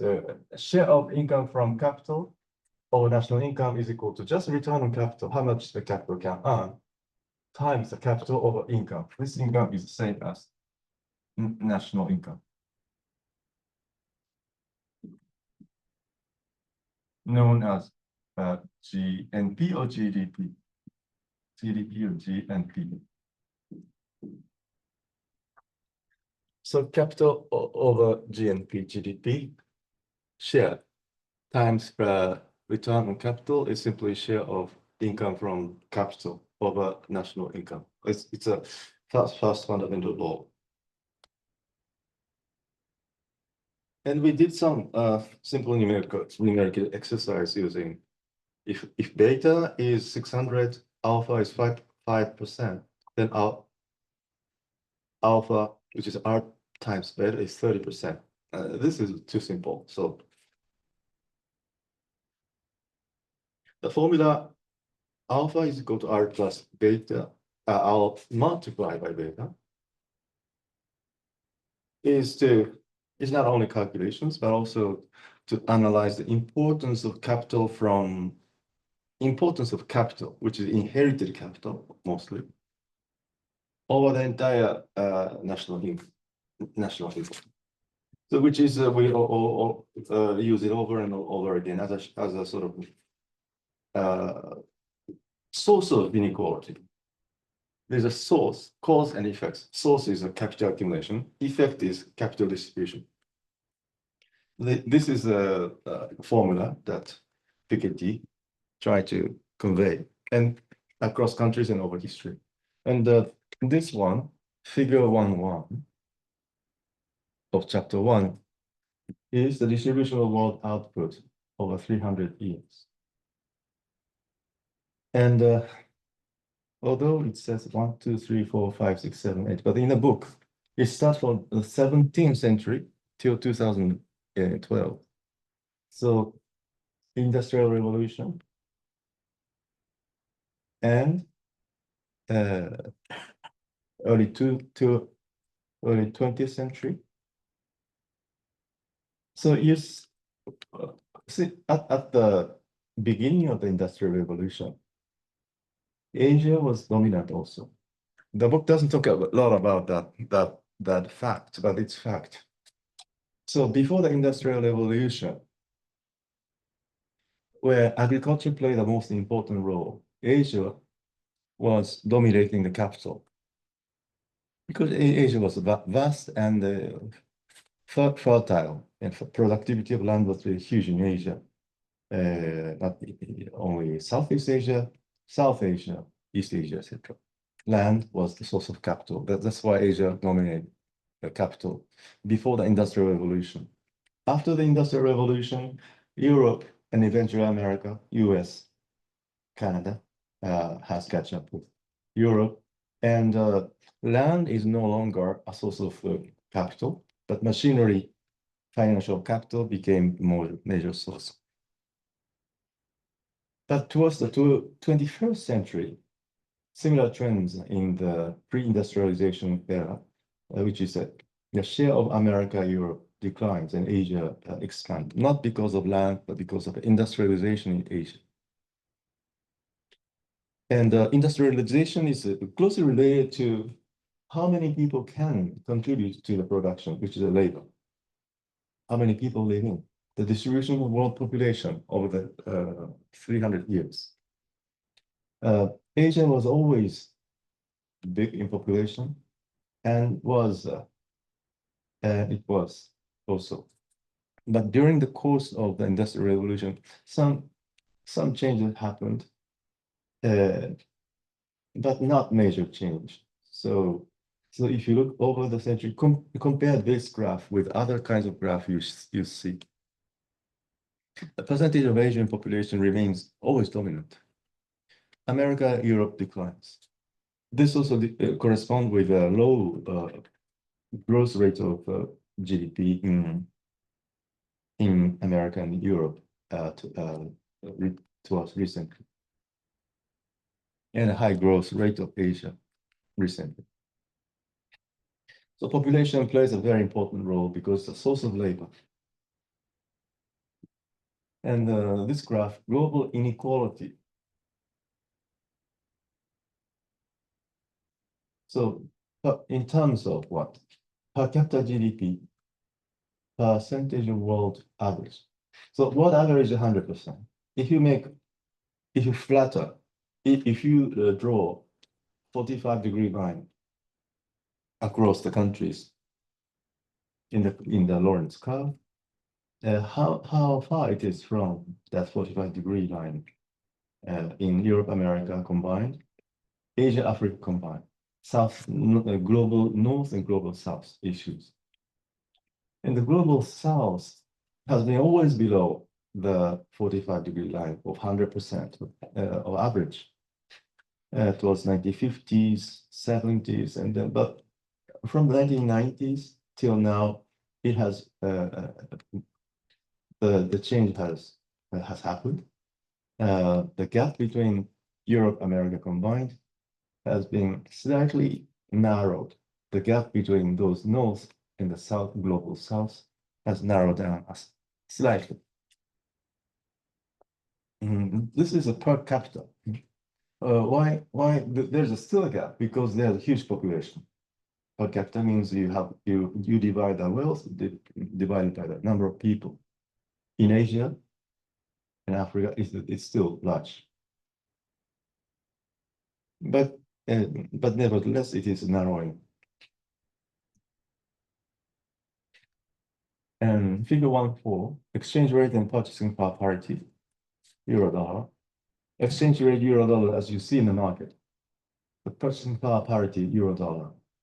The purchasing power parity is an important macroeconomic concept that trying to capture the real value of currency in each country. Real value, not nominal value. Nominal value, you see it, is the market value of exchange.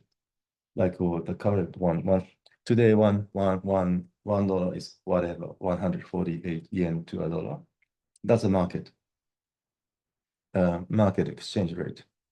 which does not necessarily reflect the true purchasing power of the two countries. So it's called PPP.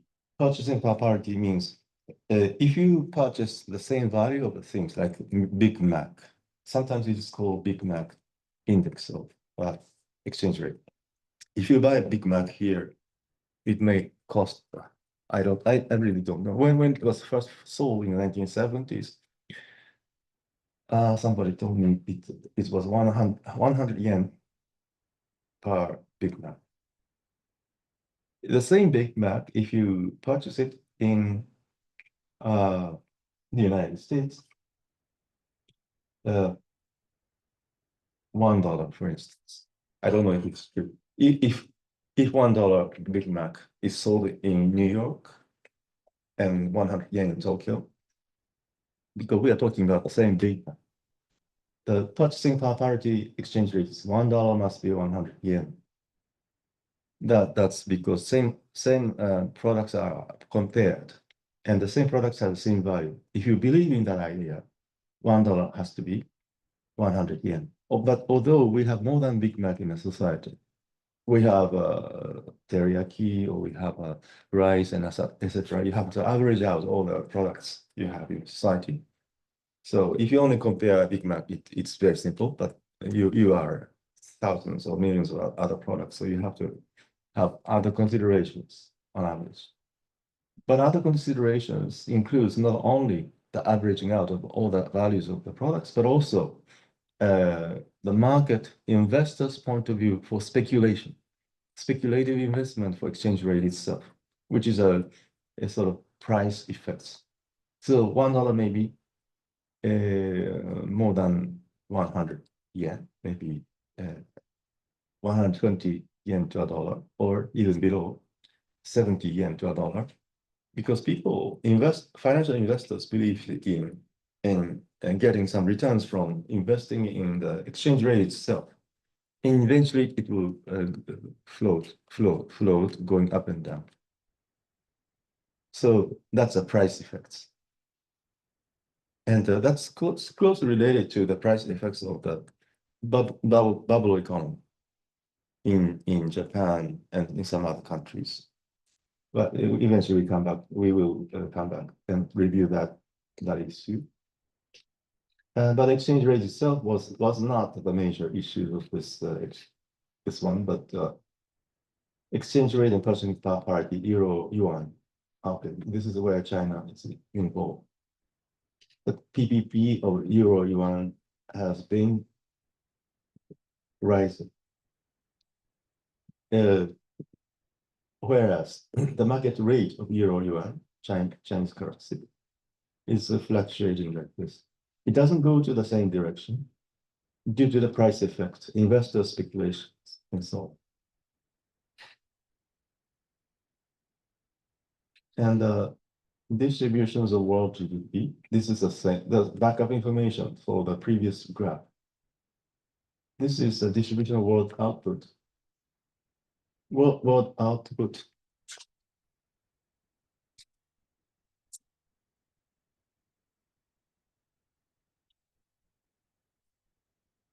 I think this is not a major source of information that we have talked about in the book, so we can skip this part. And other things, chapter 2 table. Chapter 2, growth, illusions, and realities.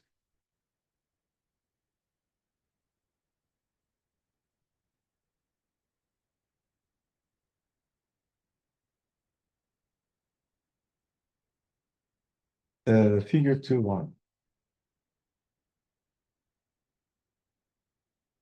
Well, before that, there's a table 2.1.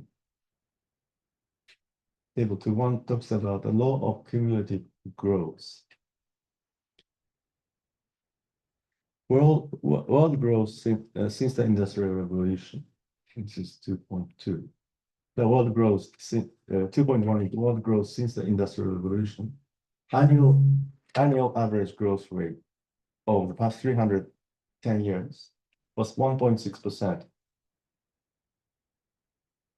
And the world, let's break it down into three phases. Earlier period of industrial revolutions, only 0.5%. Corresponding with the world population, also with a low 0.4%, per capita was not growing so fast, 0.1% per year on average. At the turn of the 20th century, it has grown slightly to 1.1% world output. But after that, the third phase was growing most rapidly in terms of both world output, population, and per capita. So, but as we see later on, we want to break this third phase into various patterns. There were two wars, and there were Reaganomics and Thatcher's.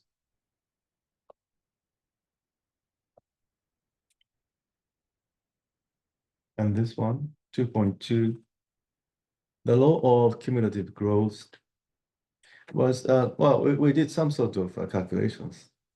And annual growth equal to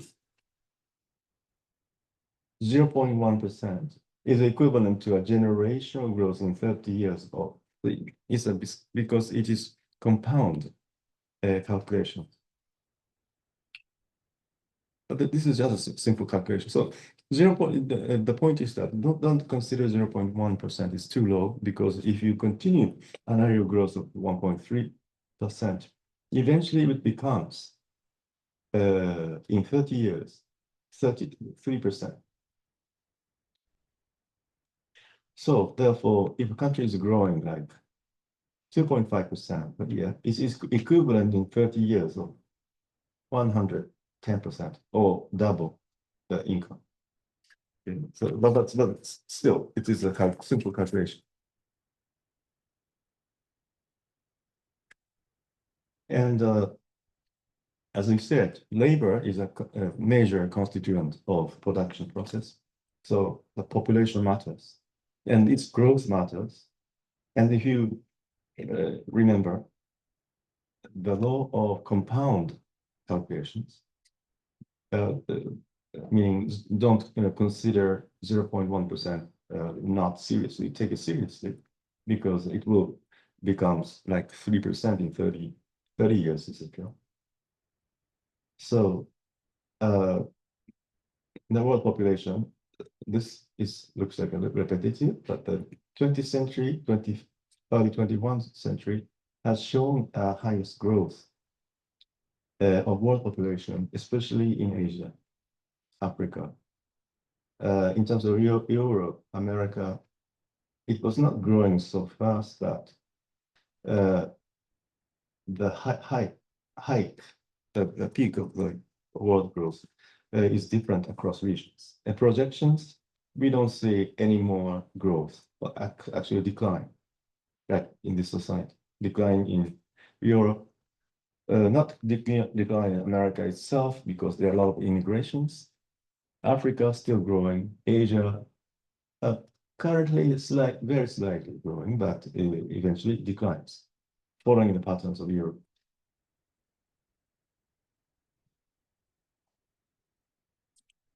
And 2.4, figure 2.2 is figure the growth rate of world population from the year zero, antiquity, to 2000. Be careful, because each scale is not the same size. The first 1,000 years is just one column. The first 1,000 years from AD 0 to year 1000 is, and then 1500 to 1700s. That is a turning point for the human history in terms of in terms of the Industrial Revolution. So from the 1700 till now, it is this one. The grid is more detailed. because it shows the huge patterns of differences in terms of population. So during the 50s and 70s, where I talked about in terms of Kuznets curve applied, is the world population has also growing fast. But it is estimated that it goes back to near zero by the year 2000, 2070 or 2100. Oh, okay. That's a long future. 2100 something, yes. Yeah. The famous character Doraemon is born after that. Okay. Anyway, so it's a long future. So what other graph? Stages of growth is related to the stages of population growth.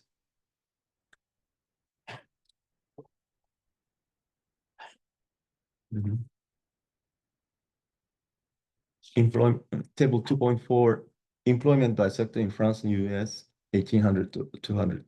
Well, that's also a fact. US, France compare in terms of over the 200 years, how agriculture has declined in both countries. 1800, both countries are still in the process of industrializations. Agriculture played most important role in three sectors: agriculture, manufacturing, services.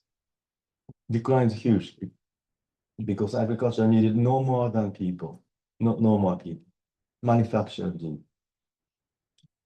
did necessitate the employment of people to produce industrialized products. But after the 1950s, with the technological advancement, people there are no longer needed, and they move to more value-added service sectors. So as of 2012, most people live in service sector, not manufacturing sector, or even less in agriculture sector. So that's a diversification, and also the different source of revenues, different source of incomes. The wealth comes from not agriculture, not manufacturing, but sort of providing services. And what about table 2.5? Again, the per capita, so average out per people, the quality of life in some sense has changed over centuries, over 100 years, or 300 years now. Per capita world output has not grown over 1%, except for the pre-World War, except for the last third period. In Europe, America, Africa, Asia.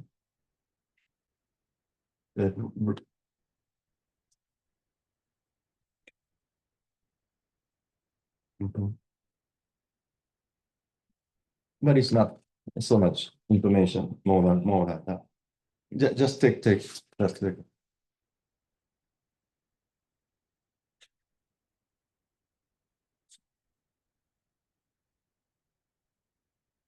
If you look like, if you want to plot this into the graphics, it becomes 2.4 from year 0 to year 2100. Per capita GDP growth, it's how it is growing. So growth occurred only during the short period of time and peaked in this century. But it is expected to go declines. Per capita output is also, per capita GDP is also expected to grow slow, if not negatively.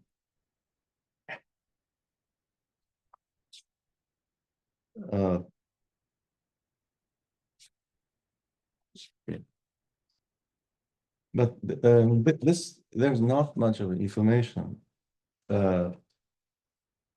from that.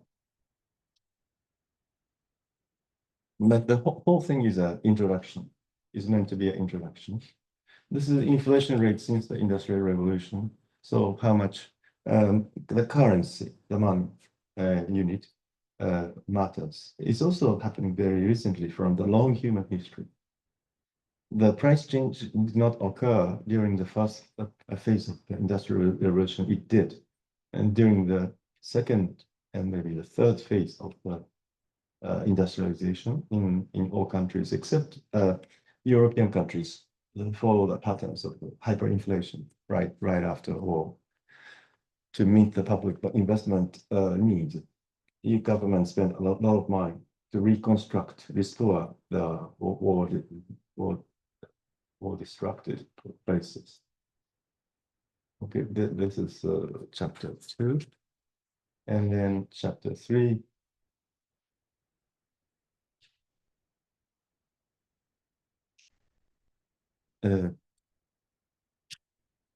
It starts the growth of capital.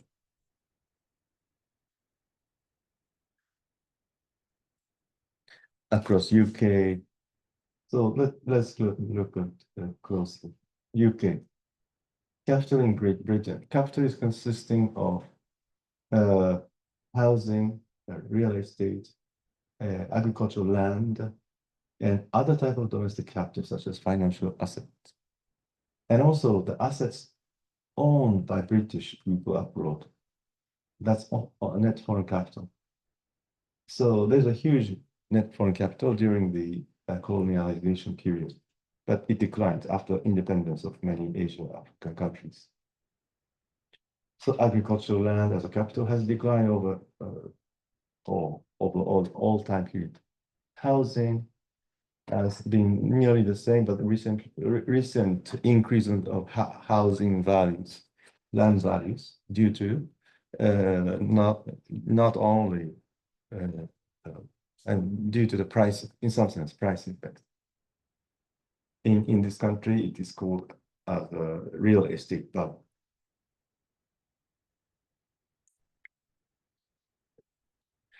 And there are some turning point of the history. The turning point is obviously the industrialization itself. The first point is a turning point by 1700.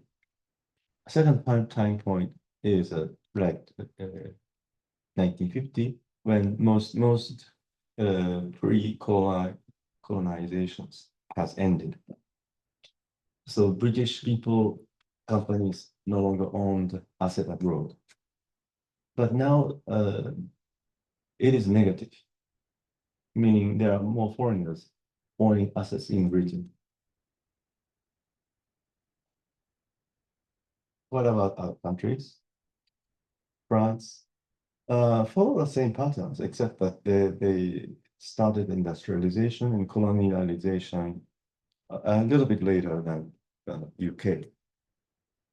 But otherwise, similar patterns.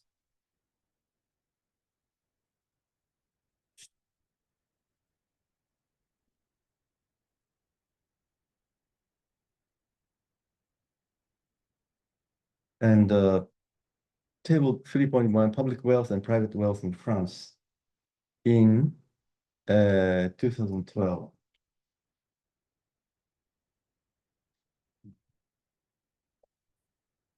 Is in French case, so national capital, which is a public and private. Value of capital, percentage of national income.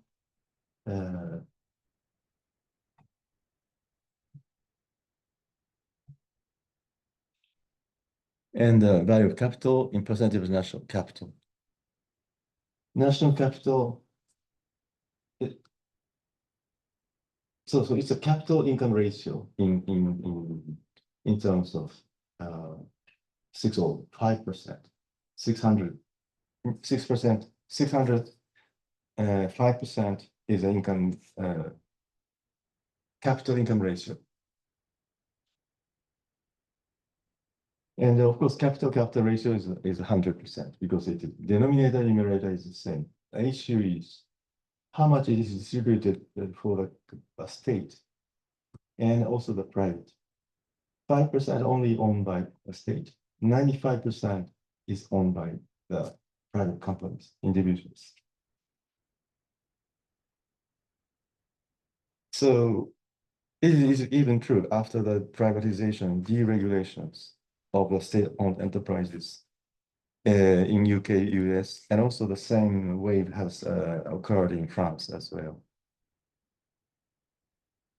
Public wealth in historical perspective, there's a up and there's an up and downs.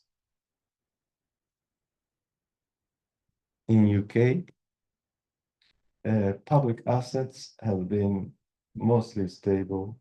Debt has risen during some period of time. When the government has to spend a lot of money for one, war, and two, the restoration of war. So war played an important role in increasing the debt of the government. This is the case of UK. France was not as drastic as Britain, but debt is more fluctuating than the assets. Assets can be accumulated in terms of spending money by the government or the entire national income. What about other countries? National capital, private capital, and public capital. So the role of public capital remains very low. These numbers 1, 2, 3 should be read as that one is 1700, and the end of 11 is 2010. Turning point is again somewhere like this, 1950, where the public capital is very low, and the national capital and the private capital was high, and then is also low. And then it has started to rise again towards the 21st century. So when you look at those graphs, you have to bear the Kuznets hypothesis in mind, whether there's an inverted U, where there's a U, and so on. So there's an inverted U somewhere in the first phase of industrialization, like confirming the Kuznets hypothesis, but it is not after the 1950s. France, similar patterns.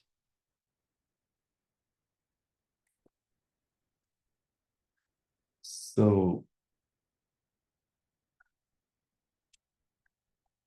and that's chapter 3. Chapter 4.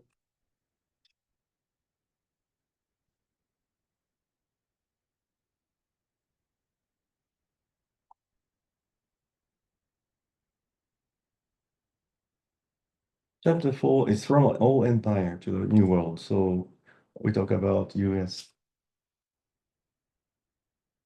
and in Germany. Actually, this chapter started with the German case reviewing. So what is the value of national capital, percentage of national income? It looks like similar, except that this country, Germany, has started late. And Germany did not have a lot of foreign assets. First of all, they were defeated by two wars. World War I, they were also defeated. War II, defeated, lost their colonies accordingly. But now we don't live in the colonial period, but we live in investing foreign direct investment. If you have a German foreign direct investment abroad more than foreign direct investment in Germany, you have a positive value of net net foreign capital, which is now positive. So German companies are investing a lot in abroad than other countries investing in Germany. So net foreign capital is positive. Other patterns of housing agriculture follow the same patterns as in UK, France. This is again the similar patterns of public-private capital in Germany during the same period. There's a U, an inverted U, and U. The peak is period 1950 is a turning point. And this is overall, I mean, 3 countries combined, public and private capital in Europe during this period. And predominantly, private capital plays a more important role overall, despite several fluctuations over history. And that's more or less Europe.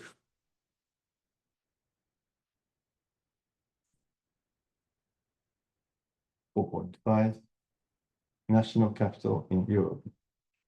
So national capital, value of national capital over national income.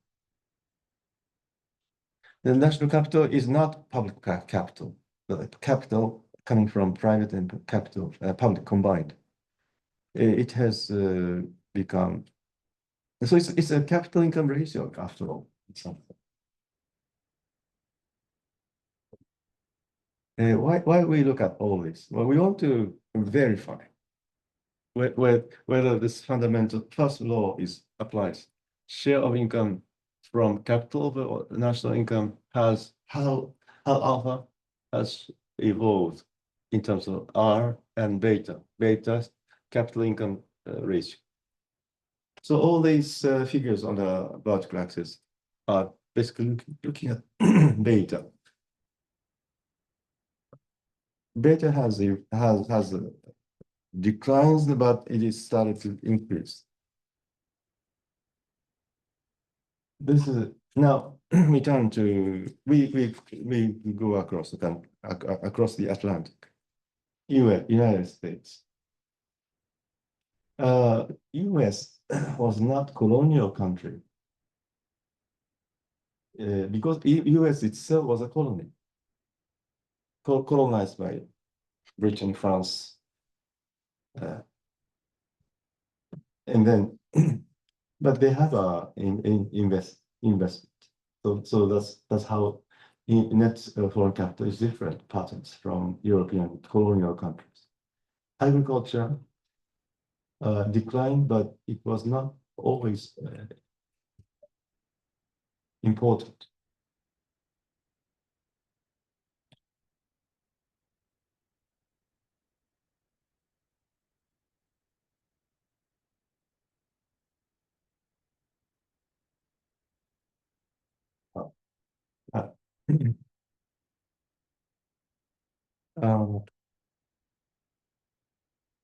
Okay. 4.7. Okay, that's 4.6. Capital in the United States has also some turning point in 1950, but it's not so obvious as in other countries. In Europe, US public and private debt has been always constantly increasing. That's 4.8. National, also in the US, same patterns. Private capital play a more important role than public. 4.9, Canada. We did not talk anything about Canada, so you can forget about Canada. And Germany, we've already seen that. Capital and slavery. Well, we did some talks about slavery. The shaded area on the left is the slaves as a capital.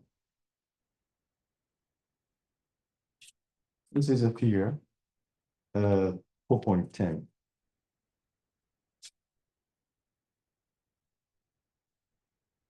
Capital and slavery in the United States.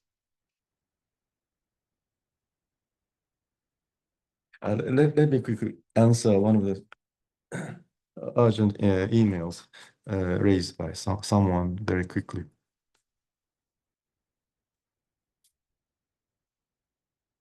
Just a second. Am I showing this? I just want to reply with one simple word to one. All right. I want to verify. I want to quickly send a message to one of the students asking urgent question.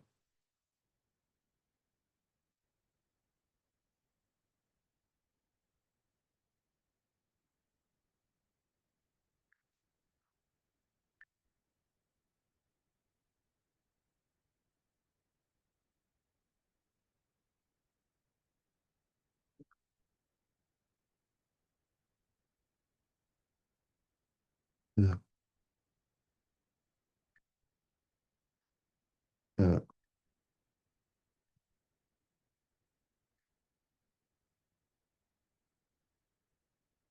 Okay, I replied very quickly, and so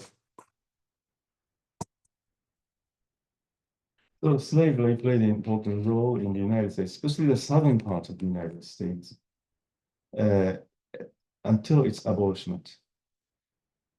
So, but if you look at the U.S. Constitution today, you have a very interesting close-up states. Maybe we did, or maybe we did not. Just to take a legacy. This is not part of the course, but U.S. Constitution. This is a final example.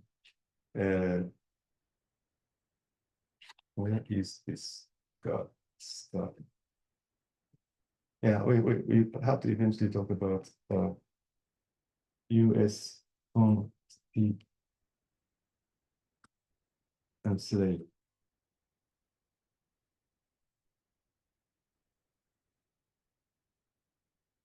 The U.S. Constitution, while not explicitly using the word slavery, contains clauses that both acknowledges and protected the institution of slavery. This included in the 3/5 of those things. However, the 13th Amendment ratified 1865, abolished the slave in the United States. So the amendment of the Constitution, originally drafted 1787 against 1700, included provisions that indirectly supported slavery despite the farmers' unease about these institutions. 13th Amendment was made to abolish it after the Civil War, North-South war in US, only in 1865. So, but there's still, we still talk about the importance of racism, the importance of inequality across ethnicities, across different ethnicities, especially the African Americans and non-African Americans. And still, there's an abolishment of slavery according to the 13th Amendment in the United States Constitution, but still we have a legacy. 11. So you have to differentiate between the US South and US North, South, depending a lot on the slavery in the early period of capitalism.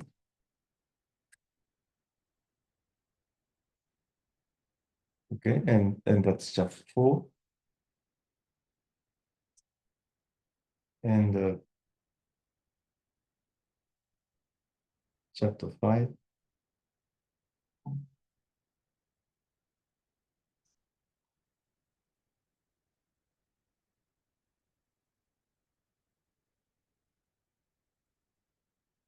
Chapter 5 is private and public capital in the Europe and America. Figure 5.1 seems to be repetitive.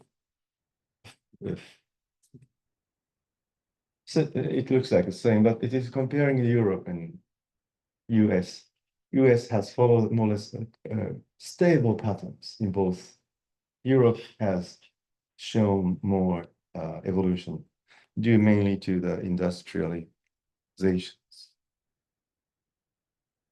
But here we introduce the second fundamental law of capitalism, which is beta is equal to S over G. So the second fundamental law of capitalism is beta is equal to S over G. And beta is the same. S is a national saving rate. How much your income is spent on in consumption and non-consumption. And G is a growth rate of income.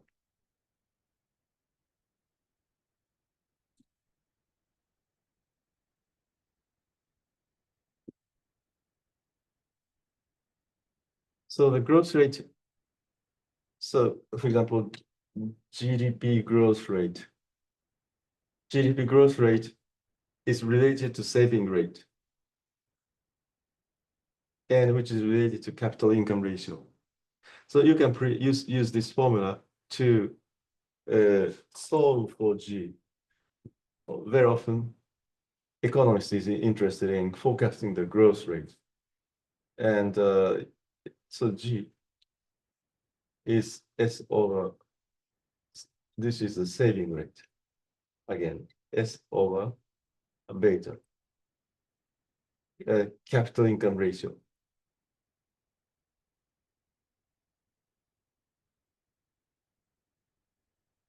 Capital income ratio, growth rate. So economists are often asked to do this forecasting. So what is the best way to achieve a higher growth rate in terms of GDP per capita, and then not per capita, but GDP growth rate itself? Then you have to push savings, obviously, from this. But so some countries are very high in saving, like Japan is relatively or considerably higher saving rates than other G7 countries. Capital income ratio was considered to be constant, but it is no longer constant because this capital part of beta is increasing, while income is not so increasing.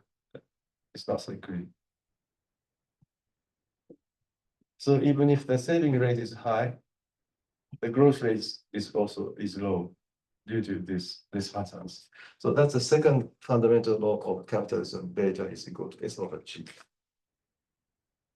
So let's look at other graphs, having this perspective in mind.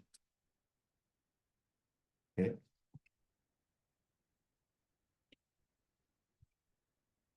So this is the patterns of these three countries, US and Europe in comparison. So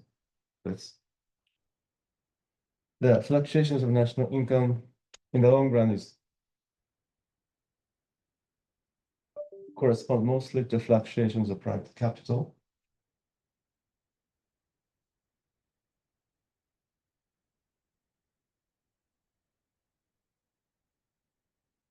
Okay, I will reply to that email after this. Sorry, excuse me. So even if you previously, like the World Bank economist, IMF economist was asked to forecast the GDP, forecast the growth rate. How? We use a rule of thumb. Push the saving. That because if you push the saving, that part will be used for investment. So therefore, if you push the saving, you push the investment, therefore the growth rate will go up. But it is no longer true. Why? Because the beta has gone up. If beta has gone up, even if you push the saving, you don't have a high growth. So that's the situations of the 21st century. National capital in Europe and America.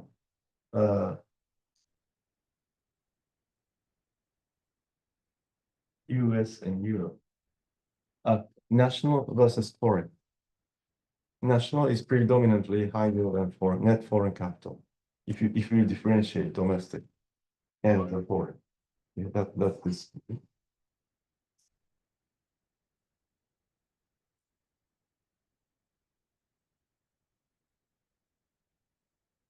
Yeah, I'm receiving a lot of emails which I cannot respond during class, and so this is a figure 5.3, private capital in rich countries. G7, series 1, 2, 3. Series 1 is the United States, US, Japan, Germany, France, G7 countries. So, for example, this one is Japan.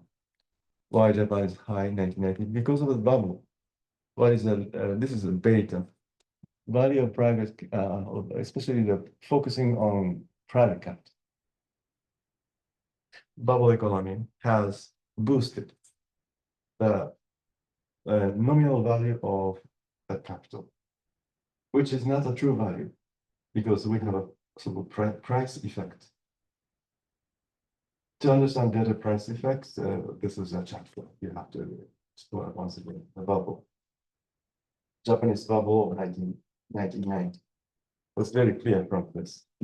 But other than that, there is a volume effect. Volume effect is the volume of capital available in the economy has risen all the countries, maybe except for Japan. All the countries has saying that this country is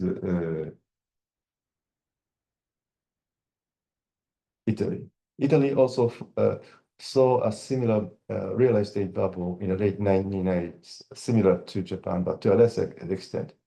US saw some bubble in the IT sector, internet sector in the early 2000s, which also has the same price effects. So the price effect is referring to the short run, whereas the long run volume effect means the share of capital has over national income has raised as a volume, not as a nominal value. So look at this table 5.1. Across countries, what's the growth rate? G. What's the growth rate of population? What's the growth rate of GDP per capita, private saving? Especially compare saving and then growth rate. Growth rate of US was during this 30, 40 years, 2.8%, Japan 2.5, and so on. And on average, it's like 2 to 3%, 2% maximum. What's the saving rate? Saving rate is high in some countries, high in Japan, Germany, and Italy, Canada. So do they achieve a higher growth? No, not at all. If you know Japanese growth rate is very slow. Maybe slowest. Maybe Italy is slower even. Italy achieved gross national income of 1.9%, where the national private saving is 15%, according to the theory of the second law. The growth rate should be higher, but it's not. Why? Because beta was growing. Share of beta was high enough to compensate the saving impact.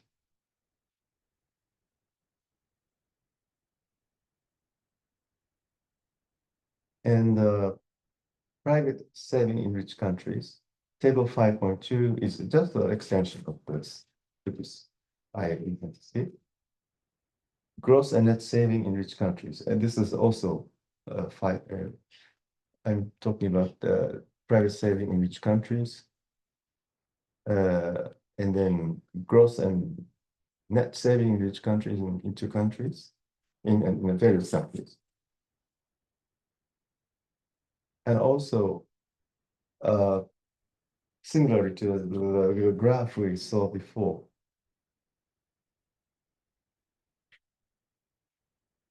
well, again, this looks like familiar, but this is only focusing on private capital. The previous one was national capital. But as we saw before, national capital is almost equivalent to the private capital. So it's a kind of repetitive.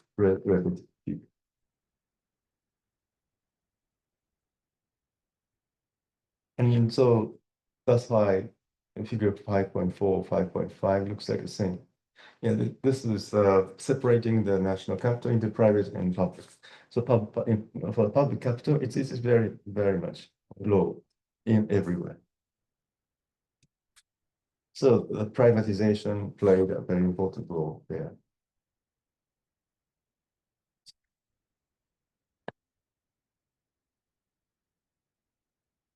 And there's a graph on net foreign assets in rich countries in this chapter, but we can skip the rest of this.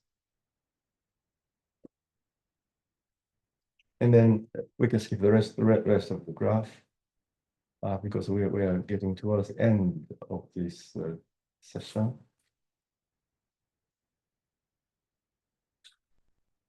So this the final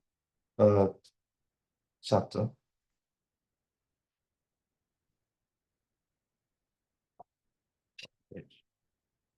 is a capital labor split in Britain. How much a share? We talked about the Cobb-Douglas production function that consists of the share of labor and share of capital in the production process. The return on capital goes to the earners of capital return, and then the other one goes to the wages. So how labor income was important compared to capital income all the time, labor income overall. Yeah. And this is the case of Britain. And this is the case of France. And the figure, this is the return on Britain. Okay, you have to bear the first formula of fundamental law in mind. So there are some peaks in the 1950s in terms of observed average rate of return on capital. In France, more scattered patterns of peaks. But that itself is not important. I'm in a little rush.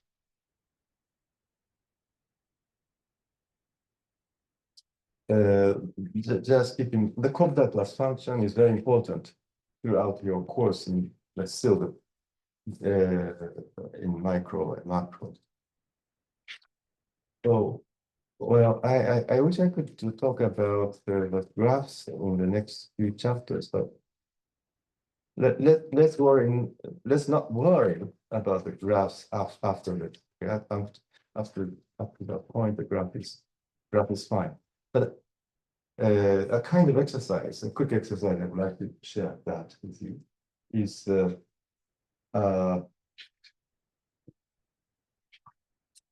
where am I? Okay, I'm playing with various other stuff. ちょっと待ってください。ちょっと、let me see. I would like to play with.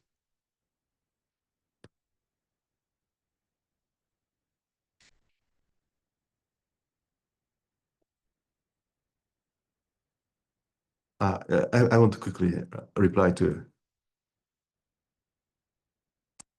LINE ね。ちょっと、just to say, I'm in the middle of the 授業。I just replied, but I want to I'll show you some very interesting table which Piketty has created here. Piketty has created this and share 画面をシェアす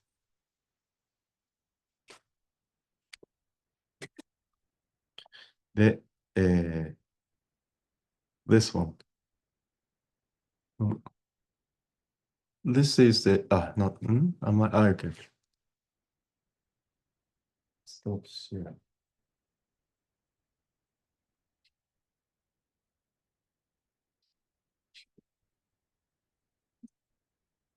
Okay. Safari. Yeah, いいね。Okay.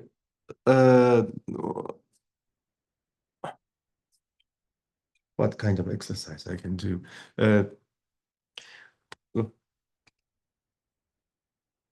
Okay, today's session ends at 12:10, so I have to be really rush. これじゃなくて、これじゃなくて、これなんだけど。Okay, this is the World Inequality Database. And if you are, and then you can, you can choose Gini coefficient, top 10 bottom ratio, etc., exchange rate and other indices. And then you can actually have, for example,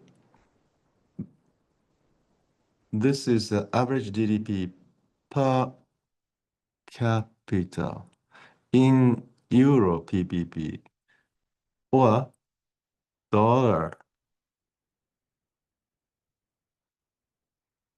Okay. For example, if you look, this is a dollar-based 2023 GDP per capita.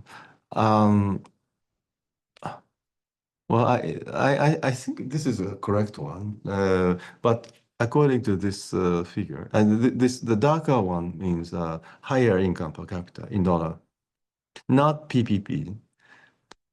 So in East Asia, China, Russia, China, Mongolia. A little bit weird with the color of Japan. It looks like poorer than Russia. But anyway, maybe that's true. Maybe that's true. And then Taiwan, Korea are richer than Japan in PPP. This dark one is Malaysia. So if Australia is darker, and then click here, and if you click this, you have some informations. So touch Taiwan is 72,000. So Korea 69,000. Japan 51. Yeah, that's true. So therefore, Taiwan, Japan is richer. And what about China? China is this. Russia? Japan is getting to Russia. I see. That's not so I mean something like that. France. So it's an interactive graph, per capita national income and income inequality. For example, US, Germany, South Africa. What is those kind of color means? Color means different things. Korea, UK, South Africa, Germany, US, Japan, Russia. And so this is a share. It looks like a genie. But top 10 share, how much this? So what can we conclude from this? I don't want to reset Zoom. So some countries are missing the data, but overall, this looks like a Gini coefficient. So you see the 2020, from 2001, from 1980, 2000, 2020, you have observation. We can observe that in countries that are mentioned below are growing, which means inequality increasing. But look at Korea, for example. Korean has shown U curve, which means the inequality declined for a moment, but has increased. So country by country, you can check. Okay. So I would like you to sort of play. No, I did not have time anymore to do together class, but one of the final exam questions talk about, will ask you to do, use this interactive map to do some exercise. So choose and compare across countries in terms of inequality by top one share of wealth. The difference between wealth is accumulative wealth as stock, and income inequality is a flow of top 1%.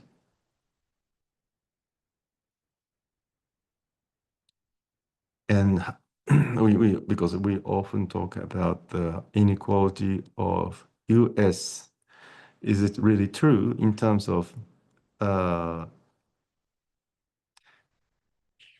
uh, in terms of graph? So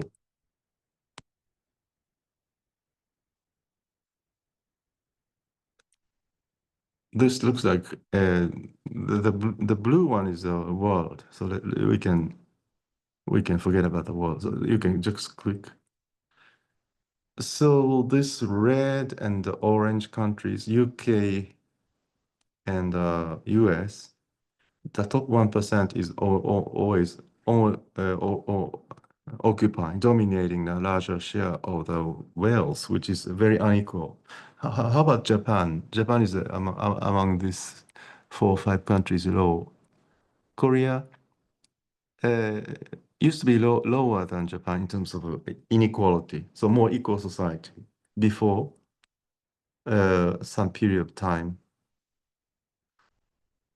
Okay? But it has reversed the trend. Oh, sorry about that. So I would like you to play with this table and figures as a final example. So let me finally talk about the final exam and share that information with you. What is this figure?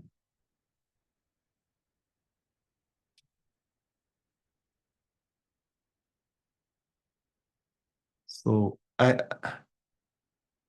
don't need to use this. Maybe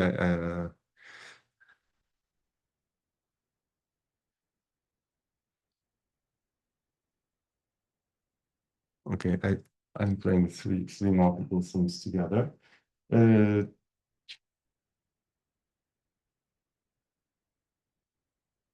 All right. What I want to do now is to share the information I have in terms of. So this is still a draft. Okay. During the lunchtime, I will finalize it and then post it to the Moodle. And you have 5 days to answer this. So as you can see, my fourth question is undone. Using the world inequality database, which I have just shown you, I would like you to look at look and play with it and familiarize with that world inequality database. If you search world inequality database, you can easily go to that place and then compare across countries and discuss. For example, or this is just an example. Discuss the difference of patterns of inequality of Korea, South Korea, and Japan over the years of 1970s and 2020, and then discuss some turning point of the sort of reverse situation, as you can see from that table, there was some reverse of the trend. Korea was very more equal than Japan, but early 2000, it shows some turning point and it reversed the situation, like 2000. We don't know exactly which year you can point out inequality data. So this question, I will quickly draft it during lunchtime and we'll give you. But other things, two discussion questions. For example, question 3. We already discussed what are the two fundamental laws of capitalism. Using these laws explains the dynamics of capitalism in UK and France and discuss similarities between the 19th century and the 21st century capitalism in these countries. Usually refer to specific figures or tables of Piketty. We already done that, so you can pick up very similar tables and figures, but if you use those figures, then that's the figures, you don't have to paste the figures in the answers, but simply refer. If you can simply say in your answers, refer to the figure 2.1, it shows these patterns, and I understand because I look at these figures. So you use which figure you have used to be specified. And also, the first question is also a fundamental. It is not fundamental, it's an essay. Japanese bubble, I discussed somewhat in the even today. But you have to understand the price effects and volume effects differences. Japanese bubble. And the first question should be very simple and straightforward. It's written in the book. The second one is a somewhat exercise. The following two countries consist of 5 people. Of course, no country consists of only 5 people. Suppose hypothetical country consists of 5 people. In people. Yen doesn't have to, but yeah, yuan, whatever. Yen is too low. Maybe I would change the currency from yen to something else. Suppose a country A, citizens earning 100 yen day, 100 yen day, and so on. The last person is earning 600. Country B consists of 0 yen from the poorest to a 550. Then 1. Of course, we don't know, we don't have enough information, but you use your best guess to understand what's the national income or GDP for, well, I should have it, national income, in aggregate income for 2 countries, which is simple. Suppose the poverty line below which you are considered poor. Which country is poorer? It's just a comparative perspective. If the poverty line goes up to 160 per day, which country is poor? So if you change the scale of poverty line, does it change your results? And 4, which country is more unequal? A or B, or both countries are equally unequal, if there's no difference between inequality. Discuss your answers using Gini coefficient.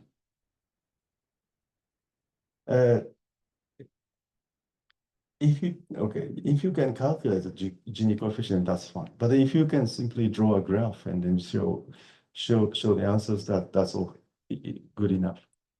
So maybe the question that you might have for me is to, do you have to calculate Gini coefficient? Yeah, ideally, yes, but if you simply draw a graph and show the answers, that's good enough for the question 4.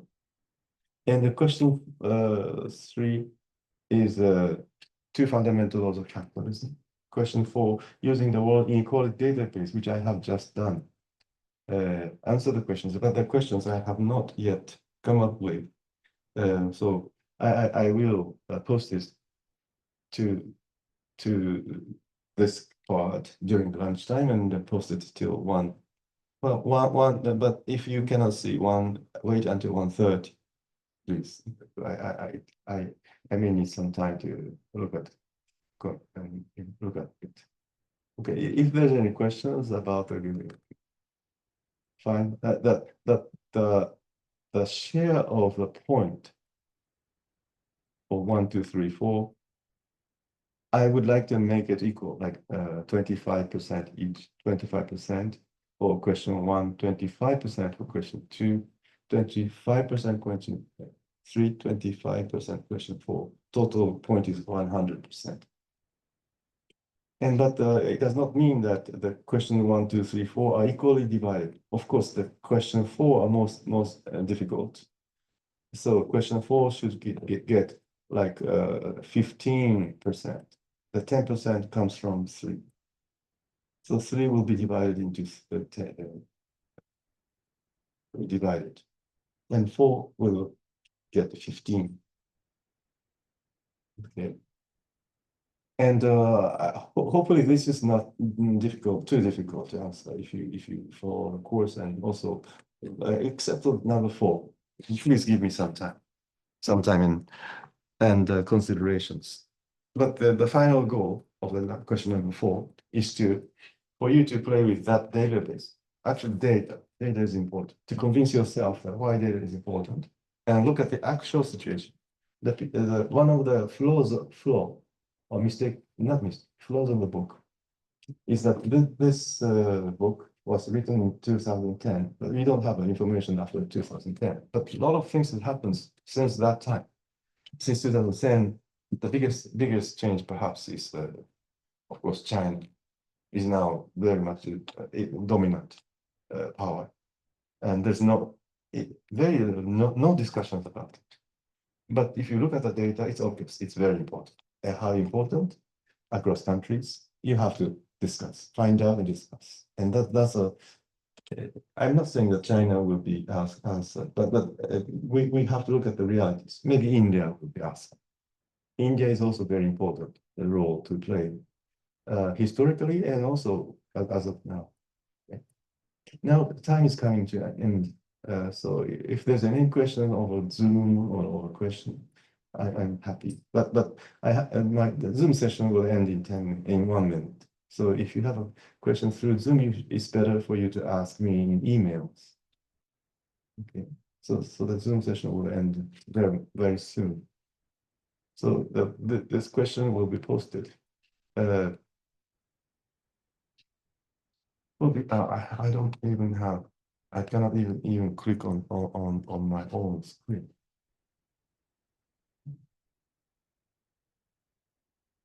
Okay. I cannot click on my own screen anymore.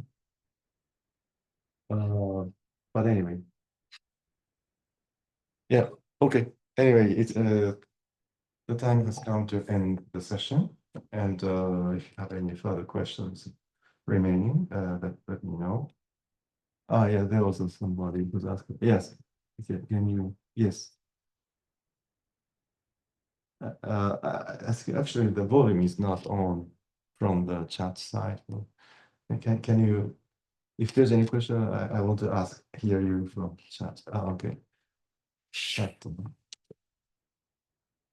Yeah, chat questions is here. Are we going through the optional assignment today? Or may I check the attendance? Oh. Yeah. Yeah, don't worry about attendance. I know everyone is Yeah, for attendance, I would check that this attendance, but maybe do it quickly, perhaps. Very good, very quickly. Where is that? That's good. And let's quickly do the attendance and but you know, even if you have some concerns about attendance over the course of the semester, you can email me for some specific situation why your absence was that, something like that.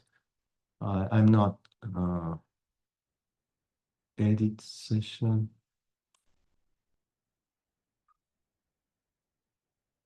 Yeah, attended. Pak Boren. Pak Bo. Okay. For those who is not at the sure, she's Ishihara-san. That also move on. Okay, if there's any mistake, let me know. Yeah. I think otherwise, all attended. For some reasons, it's written in Chinese, well, which is okay. I cannot read it, but I understand. It's not known. All right, that's it.